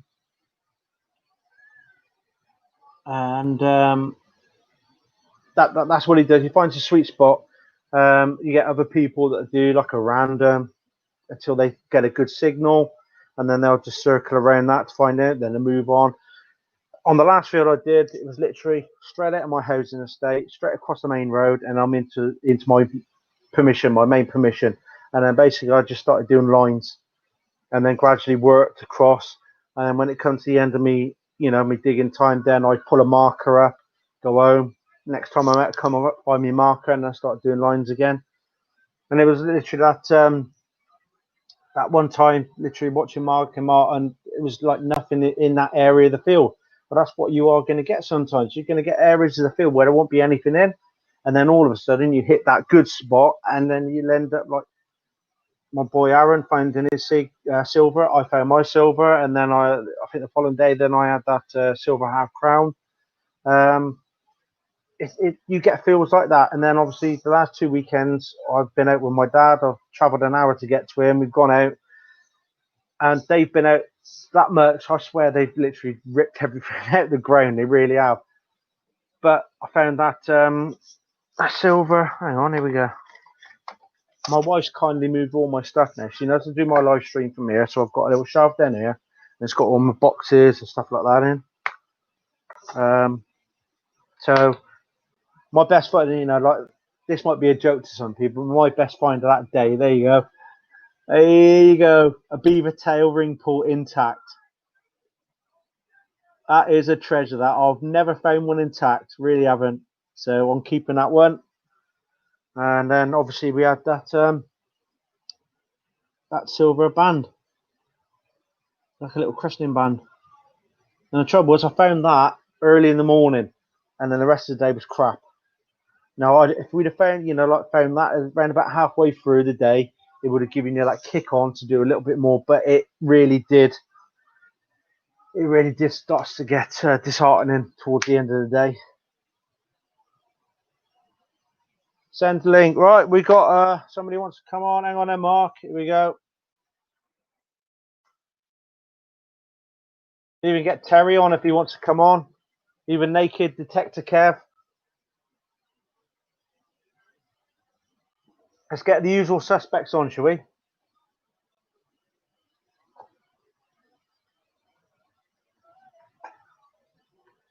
You coming on, Terry?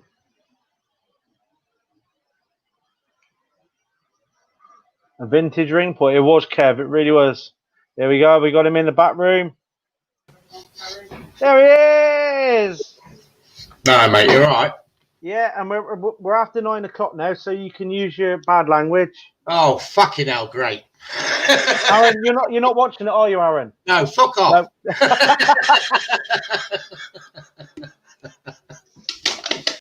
How you doing, Jason, mate? You all right? Come in here, look. There Not the person who kicked me. No, he did kick you. He politely nudged you off. There you go, hang on. There you go. Hey, Yeah. how you doing, mate? You all right? Good. Punch your dad in the face. Punch him. Punch him. Come on, punch him. He's bad as that. When Martin, he tells his missus to punch him when he goes back to him. So no, we've sold his little Mind Lab Go find. Right. So hopefully if Santa, if he's been good enough, Santa will get him a.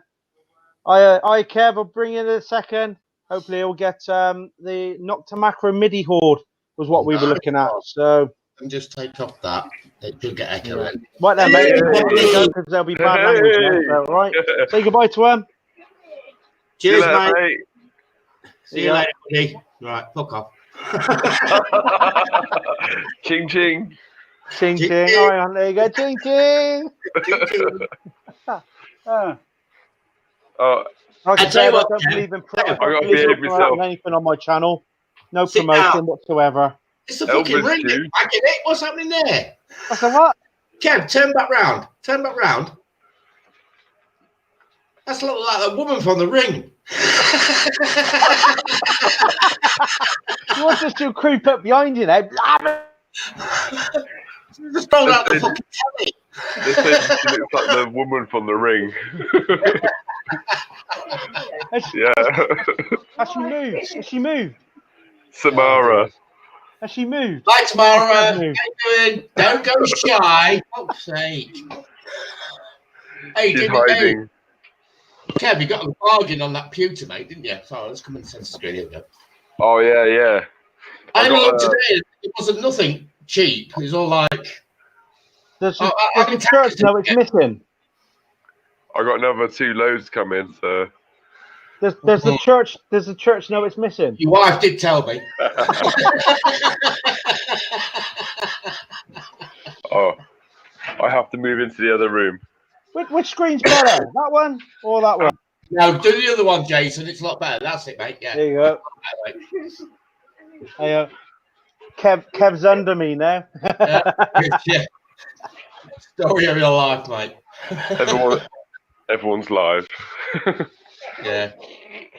What you got? You got everybody on the Xbox and all that, have you, Kev?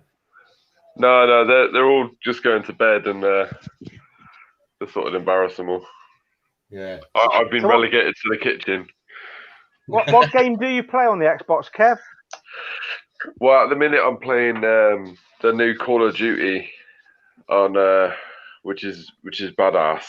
I can't afford that. No, I've just spent it on a Nox, haven't I? I can't afford that. Kev only works at fucking Ashley's. He's got money fucking hanging out his pockets every time, mate. He's buying computer, sending stuff to America. Where'd you get your money from, mate? Is your neighbour fucking got an empty house because you robbed the fuckers? No, I can steal stuff. No, the word's not steal. It's borrowed permanently. Borrowed permanently. No. Yeah. What it is, we get because I'm on certain benefits and that. So I just use that. That's why I post out things out to America every Tuesday or Wednesday. I've seen you fucking get in your car and you haven't got a limp. Have you got friends with benefits? Yeah. You've got Not anymore. Guy who can make a special pass. No word of a lie. The latest Call of Duty I've got is World War II. Oh, right. And, I had that one before the little mishap where I ended up getting my Xbox banned because of me boy. Yeah. And my little nephew just upgraded to the new one, the X series, and he said you can have my old Xbox for 40 quid. I said, don't take the piss, don't wind me up because I haven't got it. He said, no, give me 40 quid, you can have it. He said, otherwise it'll just gather dust. So I thought, I'm back on Xbox now, as you already know. But that's the latest one that I got is World War II. So we got my boy a copy of it. Yeah. So that came today. He went and put it on his machine and all that. We had a little one-on-one, just the two of us on the map. I clapped him. He kicked my ass. You smashed it, mate. Well done, mate. You smashed it hard. There's nothing worse than shaming your old man when he said, I'm going to... What did you say? I'm going to... Kick your butt. No, I'm going to... What's the word you used when you weren't going to use a gun? Oh. What was the word you used? Oh, you're not going to use a gun to kill me. You're going... I'm going to use an axe. Oh, he said, he ran around, I'm going to troll you. I'm going to troll you. I'm not going to... So he's wandering around. He's killing me with a... I'm emptying a clip, and he kills me with a bloody axe. And I killed you when you were human. Oh, God. So I'm getting schooled by a 9-year-old on Call of Duty now. That's crazy. To digger from Russia. And one map, he was just roaming everywhere. I couldn't find him for 10 minutes. Yeah, bugger off. Go on. Yeah. Come on, bugger off. Pretty noisy git. Should be in bed now. Play me yourself. Aaron, have you still got that roll of tissue in your bed? Yeah. It's a mags. Just wondering if you still have a roll of tissue in your bed. Yeah. God, she started that book, didn't she? Yeah. Jesus Proper Christ. shy. It's the only way to get rid of her is to put a camera onto her. She's a teenager, is she? Kev, them crosses come out all right, didn't that lead cross? Yeah, lead cross did. I did do. I'll be uploading a video of. I've just been told to shush. Hang on. I'll close the door. Urban door said shush. Yeah, I uploaded it. Just about to upload a video of me making it. Yeah, I was making it, and I've got these molds of the crosses, and I put talcum powder in that one that came out all right, and I didn't put talcum powder in the next mold. You'll see it in the video if you watch it. Yeah. You did. Sorry. So. God. And yeah, because I didn't put the powder in, you can see the mold blister right in front of the cameras. Oh my God! Right. Yeah. So yeah, it's interesting to experiment with different types of molds. I'm going to be making my own molds pretty soon as well. I can't say too much because it will ruin the surprise, but I found a very cheap way of making them. Right. Okay. And I can mold little figures or stuff that about this big. Is that silicone or using that fine sand? It's both. I'll be using silicone first. You've probably got the stuff in your house right now. Yes, how to do it. I'll tell you what, Kev. Can I just say, it's around my daughter's for my birthday, but I saw that. I think if I can take this off the metal detector, which I can, it's only been soldered on. Yeah. And I know how to make a mold from stuff what you got in your house as well. So I'm going to try and make a mold with that metal detector. Right. From my wife does a little bit of these molds herself. She'll 3D print some, and then to save the money on 3D printing, she'll make a cast of it, molding it in silicone. Yeah, you can pull it out easy, and then it's a case of like what she does is does a 2-part resin and fills that in. But obviously using molten lead or pewter, it's you've got to have something that's got to stand up a bit more to the heat. Well, actually, I tested the other day. I got some built calc. Yeah. And you get some washing up liquid, put it in the sink. Get the gun, put it into the sink. That's it. Bring it up. And it does. It goes into a mold, doesn't it? And then It you does. can just. It works. You gloop it over. Yeah. That's exactly what I was going to be doing. Yeah, it works. It bloody So works. what you're saying then is you're squirting something into the sink and then trying to wash your hands with it. Yeah. And then it goes all sticky and. Yeah. I tried to make this a clean video. Yeah, it's going to be awesome. I'm also getting the sand casting done as well soon. I've got a friend of mine who's quite good at making stuff, and in fact, he's the one that does all my keychains. You know, the key rings. Yeah. So he makes those. He's going to make me what they call a flask for the sand. Yeah. So he's making me one of those. So that'd be interesting. And I've also got loads of silver, which I'll be pouring in the new year. So that'll be good. Yeah, we can. I think. What's the temperature of silver melt? I think you need to go on go and watch Stephen Hawker, Man with a Hat. Yeah, I've been watching some of it. Saying melt copper and silver. It's definitely silver because he does a lot with silver coins. He just sent me. I sent him a silver coin, and he's just sent me that back, and that is a 1860 something silver shilling Queen Victoria. And how much do you charge for that? No, I'm a member of his channel. He did that for free. Oh right. Oh God. See, that's very nice, mate. But that's like I watch. It's like when someone sends me a coin cleaning video. That's like a horror film to me. It really is. I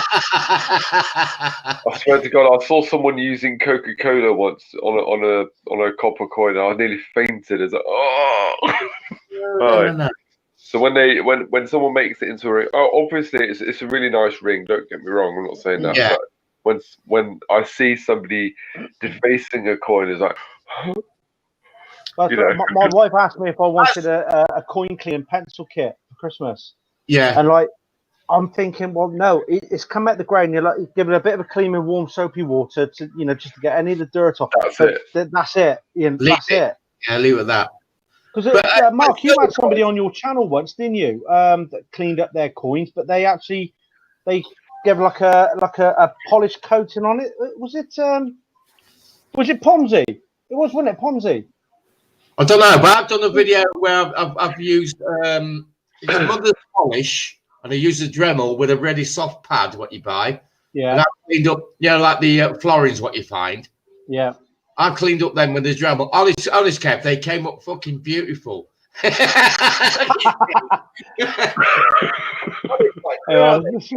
is he? Where are they? How do I get Kev as a full screen? Oh, don't. I can't work it out. Fucking. So you can imagine how the florins come out the ground. I mean, look how fucking nice that is. That's a florin. Look how shiny that is. But it's too shiny. It's too shiny. Oh, it makes a nice noise as well when you drop it. It's nice. It's nice if you've got it for yourself, but it does as a display, it comes up brilliant. It's nice. Yeah. To me, it's not about devaluing the coin. It's devaluing the history of it. Like you're taking all those years that it's been sat in the ground. Literally, you're polishing that history out. That's like. Yeah, I know what you're saying, but this is just if you've got to put it on like display. I still put it on display as just lightly cleaned up, like with a bit of water to get the dirt off. That would be it. I mean, with the copper coins, I just wash the mud off and leave them as they are. That's bad. But I think silver deserves that bit of shine on it and make it look nice. I don't know. I'm with Kev. I don't think I could do that. Really. No, I'm going then. Fuck off. It's like I think the only thing that I think the only thing that I would use on a coin like that is a friend of mine gave me some Roman coins, and he used Renaissance wax on it. You guys heard of this? No. It's Renaissance wax. It's basically what the museums use to preserve details on a coin. It takes away. I think it takes away all the oxidation from a coin. So it, because if it's in the ground, it's being preserved. It's fine usually Depends on the soil. As soon as you bring it in the air, it starts oxidizing and degrading. So this Renaissance wax, cheers, mate. You just rub the coin with it, and it brings it up lovely, and it preserves it. Yeah, silver melting point, 961.8 degrees. Philip is saying. You could do that with a blowtorch, can you? You can melt silver, or do you need a crucible in a furnace? Torches and then just fires it. You got to keep it hot, even when you're pouring it, Kev. You got to keep it. Yeah, you got to keep it on there. Keep it on it all the time. I'm also, my missus said because we have our Christmas after in January, because the kids and that come first. So she asked me what I wanted, and she's going to get me a devil forge. It's a furnace, a gas furnace. Because I've got loads of brass and stuff, which I'm going to melt as well. Can you tell her what I want? What do you want, mate? Oh, an XP pointer, I do. Yes, mate. No, I'll get her to get one. No problem. XP pointer. Oh, just something to go along with the Knox. Because I've got the Simplex tucked away now, and obviously that's got the pulse dive with it, which is all paired up. So obviously the wife said that she quite liked to come out and do a little bit of beach detecting and all that. So that one will be all as a kitlet. So if she's out with that one, then obviously I'll be without a pointer. So I don't know. What pointer would you recommend then, Mark? I've got the XP one. Is it the XP one? Yeah, I'm pretty sure it is. Like a black and red dildo, isn't it? No, bear with me 2 seconds, Jason. He's going to go get his dildo now. Yeah. I'd love somebody to make a pointer in the shape of one of them. Mine is, I can't remember what mine is now. Look how dirty that fucker is, like, from the weekend. Oh, the carrot. That's a Garrett, isn't it? No, it's not. It's a Chinese knockoff, isn't it? It's not a GP, is it? No, it's made from the guys who made it. What metal detectorists want in a pinpointer. Oh yeah. The Garrett carrot's got one button. But it really is a good pinpoint. It's got like 4 modes of depth on it. But like the Garrett is obviously good because it ground balances the Garrett, doesn't it? Does it work? Oh, it does work. What's this shiny light? Now, when you say look at the shit on that, yeah. Yeah.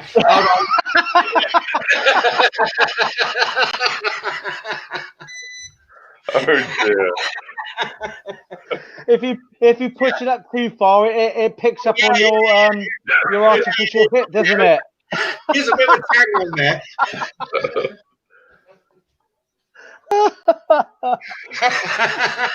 Oh dear. Oh, about that curry. It's after 10 o'clock. It's after the watershed. It's all good. Yeah. You know what I'm like, mate. You know what I'm like. I got a question, actually. I didn't want to ask this in case anyone is watching, but what's going on with Detector Network? Is that like a taboo thing now? Why? What's that? I think the metal detection channel, they said that they're not working with them anymore. Yeah, that's what I'm referring to that, and I've heard lots of other comments about it as well. I'm wary about using it now. Just wondering. Okay, isn't it? Detector Network. Oh, sorry, I just farted. I don't know whether you heard that. We heard. We can taste it. I know Scott likes his wine, doesn't he? I know when he had that rant when me and Mark were live, he had that bit of a rant, didn't he? He did. Yeah. And then he phoned me after, and I'm like, oh my god! And this was going on for hours and hours. And I was like, what? Scott, just say what you got to say, do what you got to do, and then fucking drink your wine, and then fuck off. Philip Wills. I think, yeah, I think we all felt it, Phil. I don't know. I think he's getting a lot of grief, Scottish, from certain companies, which I won't mention. He was all out there, wasn't he? He was all out there, and I was seeing a couple of the comments that were in the chat, and some people felt that he was very, this is not my opinion, mind. I'm just saying what was in some of the comments that they felt he was very egotistic about, saying that I set this up, it's all my money gone into it. But if somebody puts their own money in and develops something like that, then they've got every right to brag about it. I mean, somebody with alcohol, you lose your inhibitions, don't you? He's not a detectorist. People are not seeing him as a detectorist. I think, why should he be doing this? But he's very clever at what he's doing as on the internet. What he does. Doing internet stuff. It would be a shame if all of that hard work suddenly just vanishes because somebody who's had a bit of wine and has just been talking a bit freely. Who doesn't talk freely and openly when they're a little bit plastered? You can't hold that. If you got a pot, it's like the phrase I always use is if I do something wrong tonight, don't take it up with sober me in the morning because I wasn't there. Take it up with drunk me when you next see him. Yeah, exactly. They're two totally different people. Yeah, that was it, really. I was just wondering. What it is, some certain companies don't think he should be doing what he's doing because he's not a detectorist. Doesn't matter. He's got the skills of computers and setting up web pages and all that. And this is the kind of stuff what we need to show our stuff to the world. And he wears glasses. He must be intelligent. Oh, yeah. Hold on. Where's my glasses? These Yes, Terry. I've still got my account on there. I don't use it as much as I should do, and it's not because of what he was like on your stream. This is outside of Facebook. I don't tend to use many of these other formats. So, it is there. I've still got my account there, and I really should use it more than I do. Absolutely. But use it more, Jason, because you know what Facebook's like. Facebook is just, you can put stuff on Facebook and you get all this shit coming in from left, right, and centre, don't you? You know what I mean? Yeah, well, who hasn't been in Facebook jail? Metal detecting, and you go into the world with it. You know what I mean? Yeah. I've been in lots of jails. Facebook jail. I got put into an Xbox jail because I was teabagging someone a lot. Was you? Oh, dear. Yeah. Apparently, you're not allowed to do that anymore. The thing about that's bollocks. I remember playing when I was first. I had a PS2. We sold it. We were looking at getting the PS3 at the time, but they put the delay, the launch back. So I thought, well, what should we do then? So we ended up getting the Xbox 360, and we'd heard about the Red Ring of Death, but we took an extended warranty out on it to get us through it until the PS3 got launched. I fell in love with the Xbox. It was beautiful. So what I do, I played just like what they call local gaming, so basically story mode and stuff like that. As soon as I tried out the 7-day Xbox Live trial, I was on Halo till 4 o'clock in the morning on a work night. Halo. 2 hours sleep, and then I was back at work. I did that for a whole week. I was like a zombie on the weekend. But that's Halo 3. You killed someone, you literally teabagged them, and nobody batted an eyelid. No, but you go quite well. What it was, I deliberately go for campers. You know the ones they hide around corners and they wait for you to run past.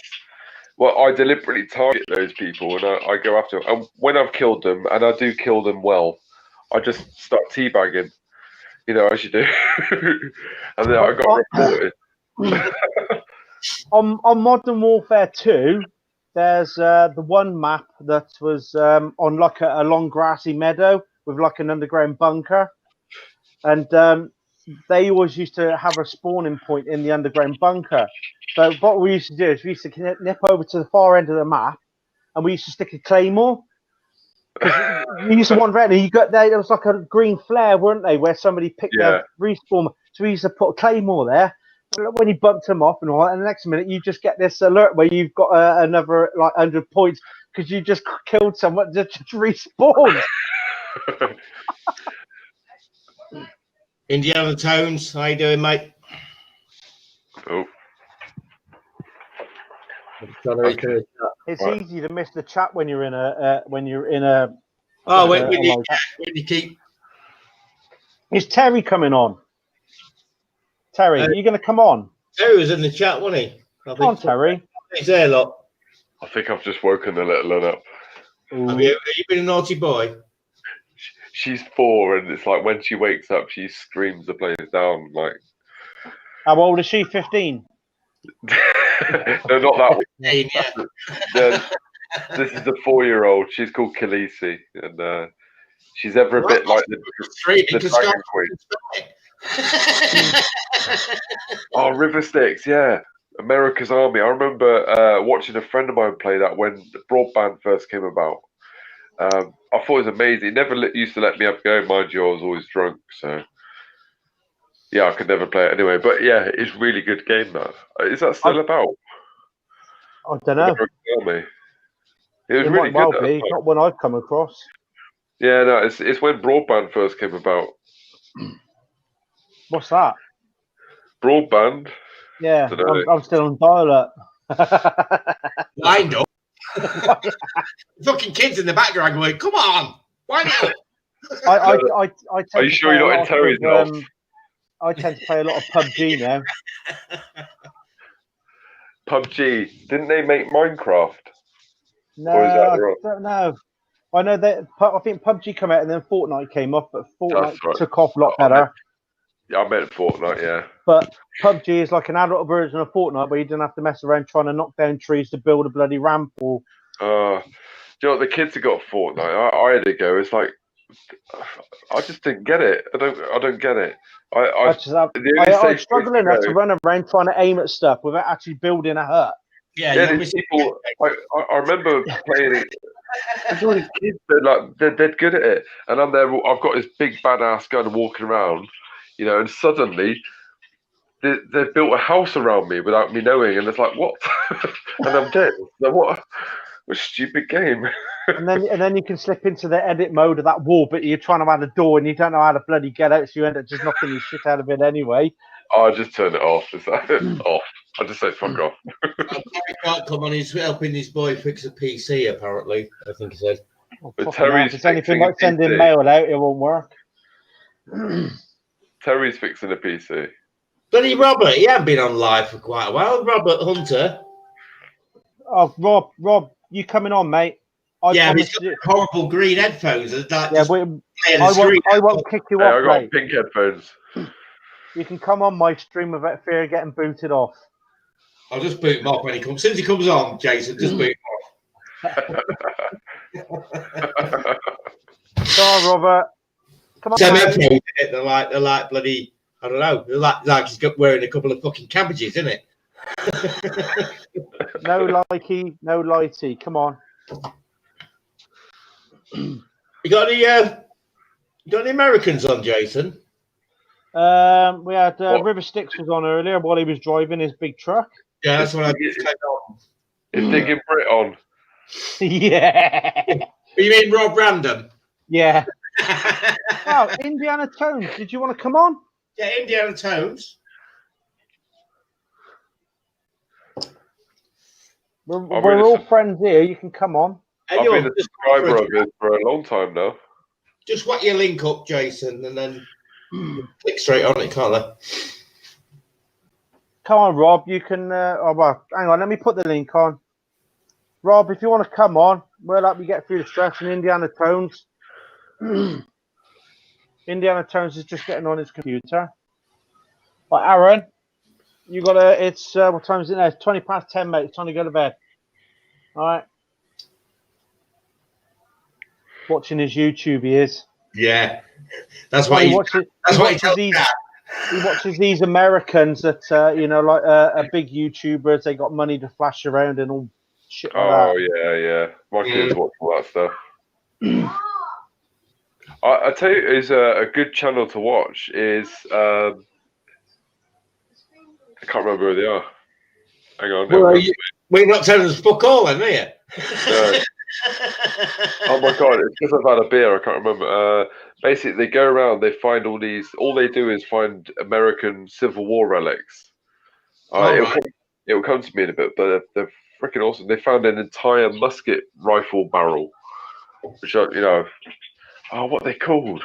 Oh my god! on all this lockdown stuff. No, all right, Robert, mate.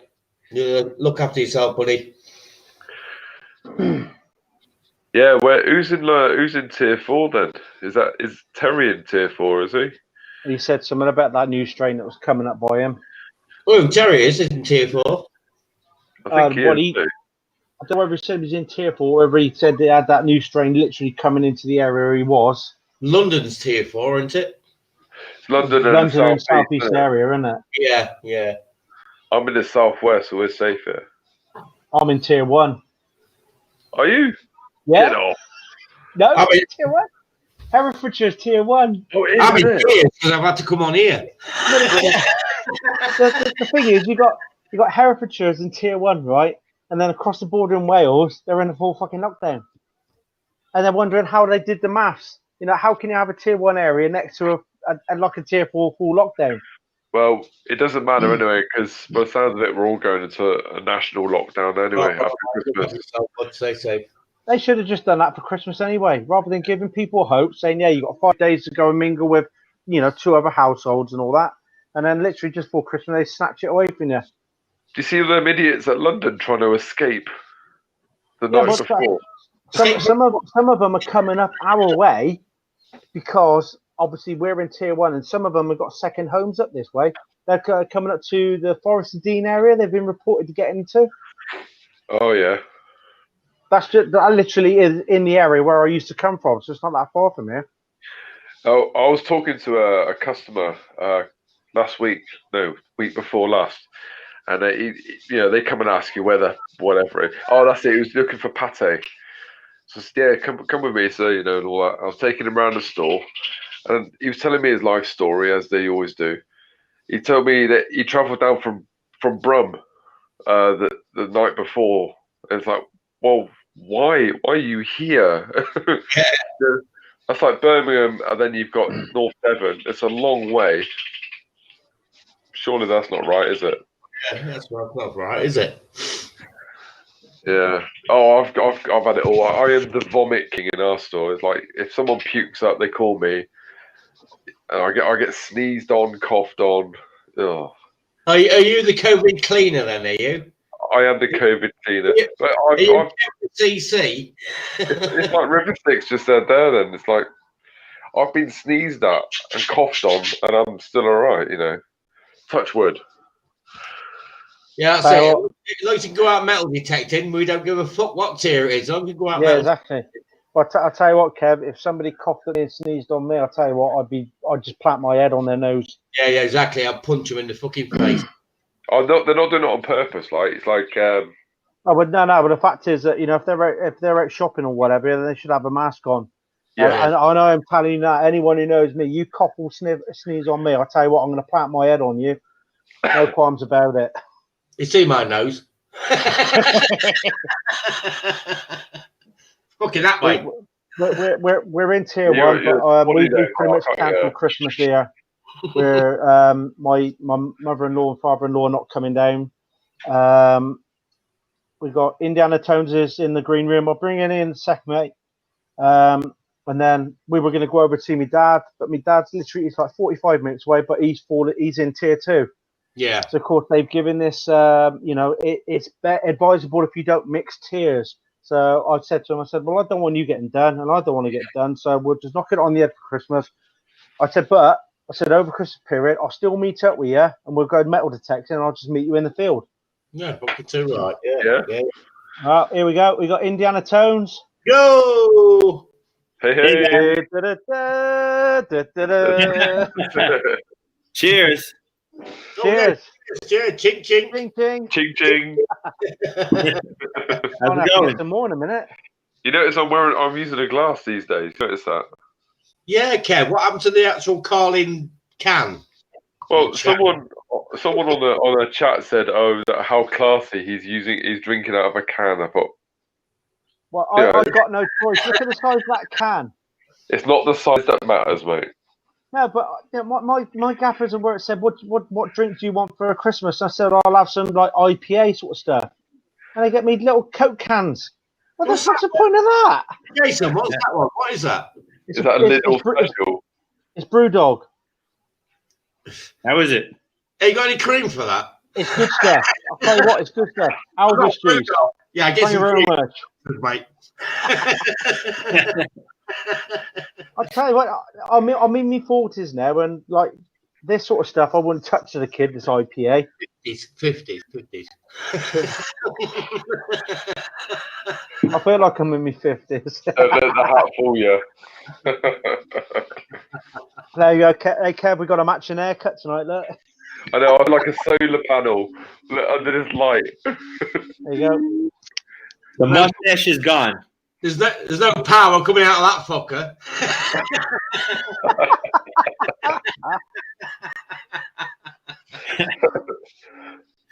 So, Indiana Tones, what machine do you use? I swing the MindLab Equinox 600. I also have the Whites MX Sport. I've used both of them. Whites, are they still going? I thought they were bought out. They were bought out. I got it. I actually won the Whites machine in my club. So I was going to get a Garrett. They were really popular at that time. I won that one, so I stuck with that one. And Whites are good machines, though, aren't they? Really? Yeah, but that particular one's not good with the salt whatsoever. What's the difference between the 600 and 800? Well, the company says, they do have an extra frequency for gold. Right. But there are other tweaks that people are saying they use. There's on the 600, there's only 3 recovery speeds. Yeah. I believe on the 800, there's maybe 5 or 6. I think it's 5, something like that. Right. I got the Plus, 600. there's also so I think they also you got to have supersonic hearing to tell the difference. But if you're using the wireless module with the 800, it's like you're talking milliseconds quicker with the recovery tone for your earphones than it is directly to the actual detector itself, which will come in handy for me because obviously. Oh, there we go. There we go. All right. See, you get the little wireless module. 600. You get the little wireless module, which is going to come in handy for me because you can link the module directly to the Equinox, and then you don't have to use these big clunky earphones. Yeah. So in the summer, I can use my leather trilby style hat, and I can just plug these things into the wireless module, and apparently using the wireless module is a quicker response time in the ears than it is directly for the Bluetooth ones. Is it Nox? Is it waterproof? It is. Yes, waterproof. Same as the Simplex, waterproof up to 3 meters. That's all right, because I was looking What's the at price that. difference then between the 600 and 800? About 200 quid. Is it 200? Is it? It's about 200. But with the normally as a standard, the 600 literally comes as the detector on its own. Right. With the 800, you get the wireless module, and you also get the wireless headphones as well. But your favourite, Leisure Promotions and some other ones, they've been doing the 600 with the wireless headphones as a freebie over Christmas. Yeah. Mine came with the sniper coil, so it was a good deal. That's why I got the 600. If it didn't, I would probably got the 8. They were having the sniper coil as a Black Friday thing over the Black Friday period. But I bought this one secondhand on eBay, but it's unused. All he did is he got it out, he assembled it, then we had the bad weather kick in with Storm Dennis, and then we had come into lockdown, so we never used it. But he also had the 15-inch coil with it, a Blackadder sand scoop, a little root digger mini spade with some gloves and a harness as well, all for 900 quid. So good price. No, so yeah, I went as I say, go big or go home. Yep. Well, you could get that money back quickly in New York because there's so many people drop coins on the beach. Yeah. And it's really awesome machine in the on the beach. Who do we know? It's a really fantastic machine, isn't it? Really is. They reckon it's the best all round on a beach. Yeah, it was best all rounder anywhere, I think. Yeah, because it's in the multi-frequency. Yeah, exactly. It'll get tiny pieces of gold that the Excalibur wouldn't get. Yeah. Really impressive, and Excalibur's more money. Excalibur's a sword, isn't it? Yeah, it is. Only in your mind, Jason. Only in your mind. Well,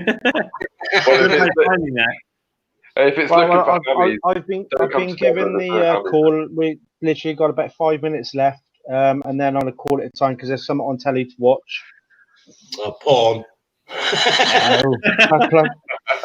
Aaron's just tell us again, mate. Plus Aaron's just gone up to bed as well, mate.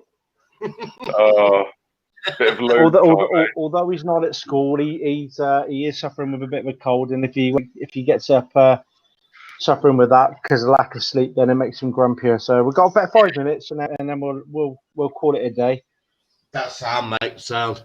Yeah. I'm gonna share this.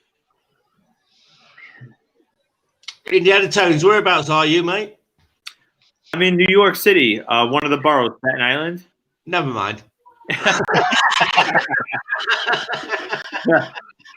So in between Jersey and Brooklyn. So where do you go detecting then most of the time? Mostly in Staten Island. There's a ton of history here, so you could find anything. There was the Lenape Native Americans, then the Dutch, then there was 35,000 Hessian troops here that were stationed here before the revolution, and people find a lot of those artifacts here.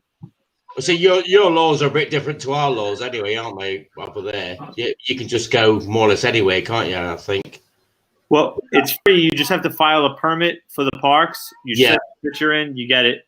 Some Central Park is off limits, but mostly we fought hard to get. Not me, my older club members. They fought hard to get everything on the. We only know Central Park. I'll be there for you. Sorry. Is it very strict where you are? Say again, sorry. Is it very strict, the laws? Oh, if you go try digging in the park, you get shot. Yeah. We have to go to our local council, ask for permission for parks, which we're not going to get really. It's very rare. So some of them will grant you permission. Some of them are tight asses and they want to charge you as well. Beaches we don't go on, but you have to go to the Crown Estates and just make sure if it's when you go on Crown Estates, if it's got a purple line on the beach, you're allowed to detect. If it's not got a purple line, then you can't detect. Then obviously in the fields, you need the farmer's permission. So I think the thing about the Crown Estate, Mark, is that there are so many coastlines that are highlighted in purple. Even if you are on the ones that aren't marked, people don't know any different anyway, so they're not going to raise. No. You never get questioned on the beach anyway. We've got a park near us. It's got a river surrounding it. It's a tidal river, and that's on the. Telling me the other day. Mate. Yeah. Basically, it's on the Crown Estate map. It's got the purple line just circling the whole thing, and where the boundary goes goes through the park. So I'm thinking, I might just go dig that park. If you've got a purple line there, they can't do shit about it, can they? Yeah. But don't forget, actually, guys, you can actually go on the riverside. Any river, just check the riversides as well. Like the River Trent, you can go round there metal detecting if it's accessible. That is, so it's worth checking that as well. We can't do the river banks, can we? Because of yes, the river banks. But you just need to check on the Crown Estate that it's actually purple lined. Yeah. Yeah, I know inland you can't do the river banks because of it's national trust or the environmental agencies with all nature and bollocks growing in there. And, yeah. I'm on I ain't gonna worry about that because our local farmers just dredged our river and dragged it all into the field. So then you say you're a naturist. Yeah. Hey, I've been on a naturist beach before by accident. Yeah. It was purely by accident. Yeah, Kev was out swinging his pole. I actually was, but it's not that pole. You made a special mould for that one. Yeah, exactly. Yeah. It's not a small mould. As long as everyone has a good time, that's all that matters. That is. Right, guys, on that note, we're going to call that a day there. So thanks for coming on. I'm sorry, Indiana Tones, that you weren't on for longer, but it was nice to get you on and talk to you. No worries. That was fun.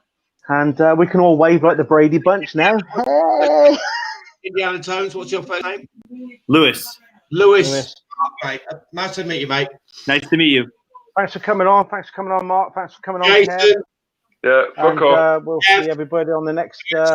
Catch you all later, guys. Take care. Yeah. I thought you put me off. There you go. I've always wanted to do that. Cheers, Mark. Thank you. All right, mate. Take care, mate. See you soon, mate. Bye-bye. So that's it. We are at the end of our 2.5 hour live stream. So thank you for everybody coming in. Thanks for River Sticks for coming on, even though he was in his truck. Thanks for Brenda for coming in. Indiana Tones, Philip Wills, Robert Hunter Collinson. I keep forgetting that bloke from Russia's name. Is it Alex? I'll call you Alex. Thanks for coming along. God, we've had so many people in. Big Dove came in. John Clayton came in, who did really well on the quiz. Terry Tyson's Den, Diggers Den Tyson Fury. Yeah, we'll get you on. We'll get you on one day, mate.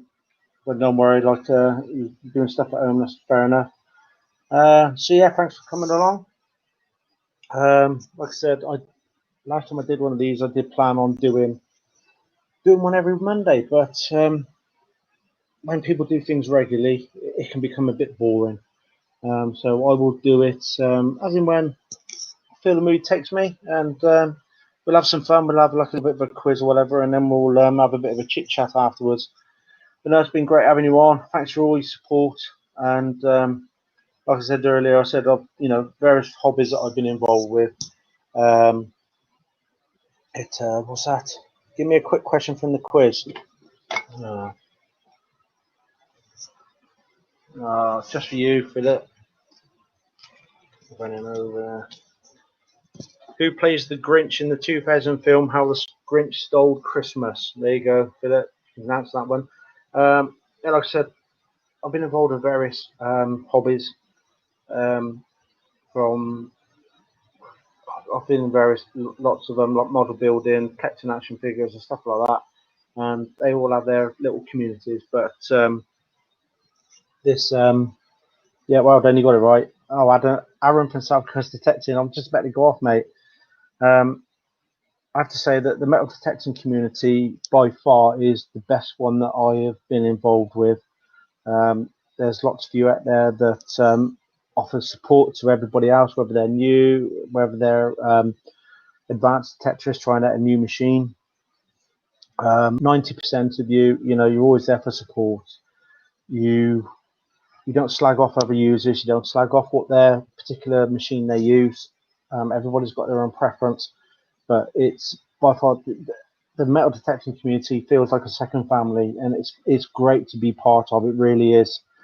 I've made a lot of great friends on here, and hopefully once all this COVID-19 stuff is sorted out, hopefully I'll get to meet a lot of you on organised digs, or maybe I'll even come down and meet where you are and go on a field dig with you. So yeah, thank you very much for everyone that is subscribed to my channel. If you're new, if you're just watching this on a replay, subscribe. It's free. You just click on it and click on the bell for alerts, and it will tell you when my videos are coming out. It doesn't cost you anything. So thank you all for the continued support. It's great doing it, and the only reason that I do my videos for you is it feels like you're out there in the field with me, tagging along. It's like finding a coin. Go and look what I found. That's what it's like. And it's like somebody said to me, the metal detecting community is technically a dying community. The more we recover at the ground, the less there is to find in future generations. So, for a small community, we are stronger together. And thanks for all your support. I'm going to leave it there, and I will see you hopefully on my next hunt, which will be with the Knox. Thanks for popping in. Love to you all. Take it easy. I hope you have a fantastic Christmas, and I hope you have a great new year. Let's make of it what we can. All right. Take care, and I'll see you soon.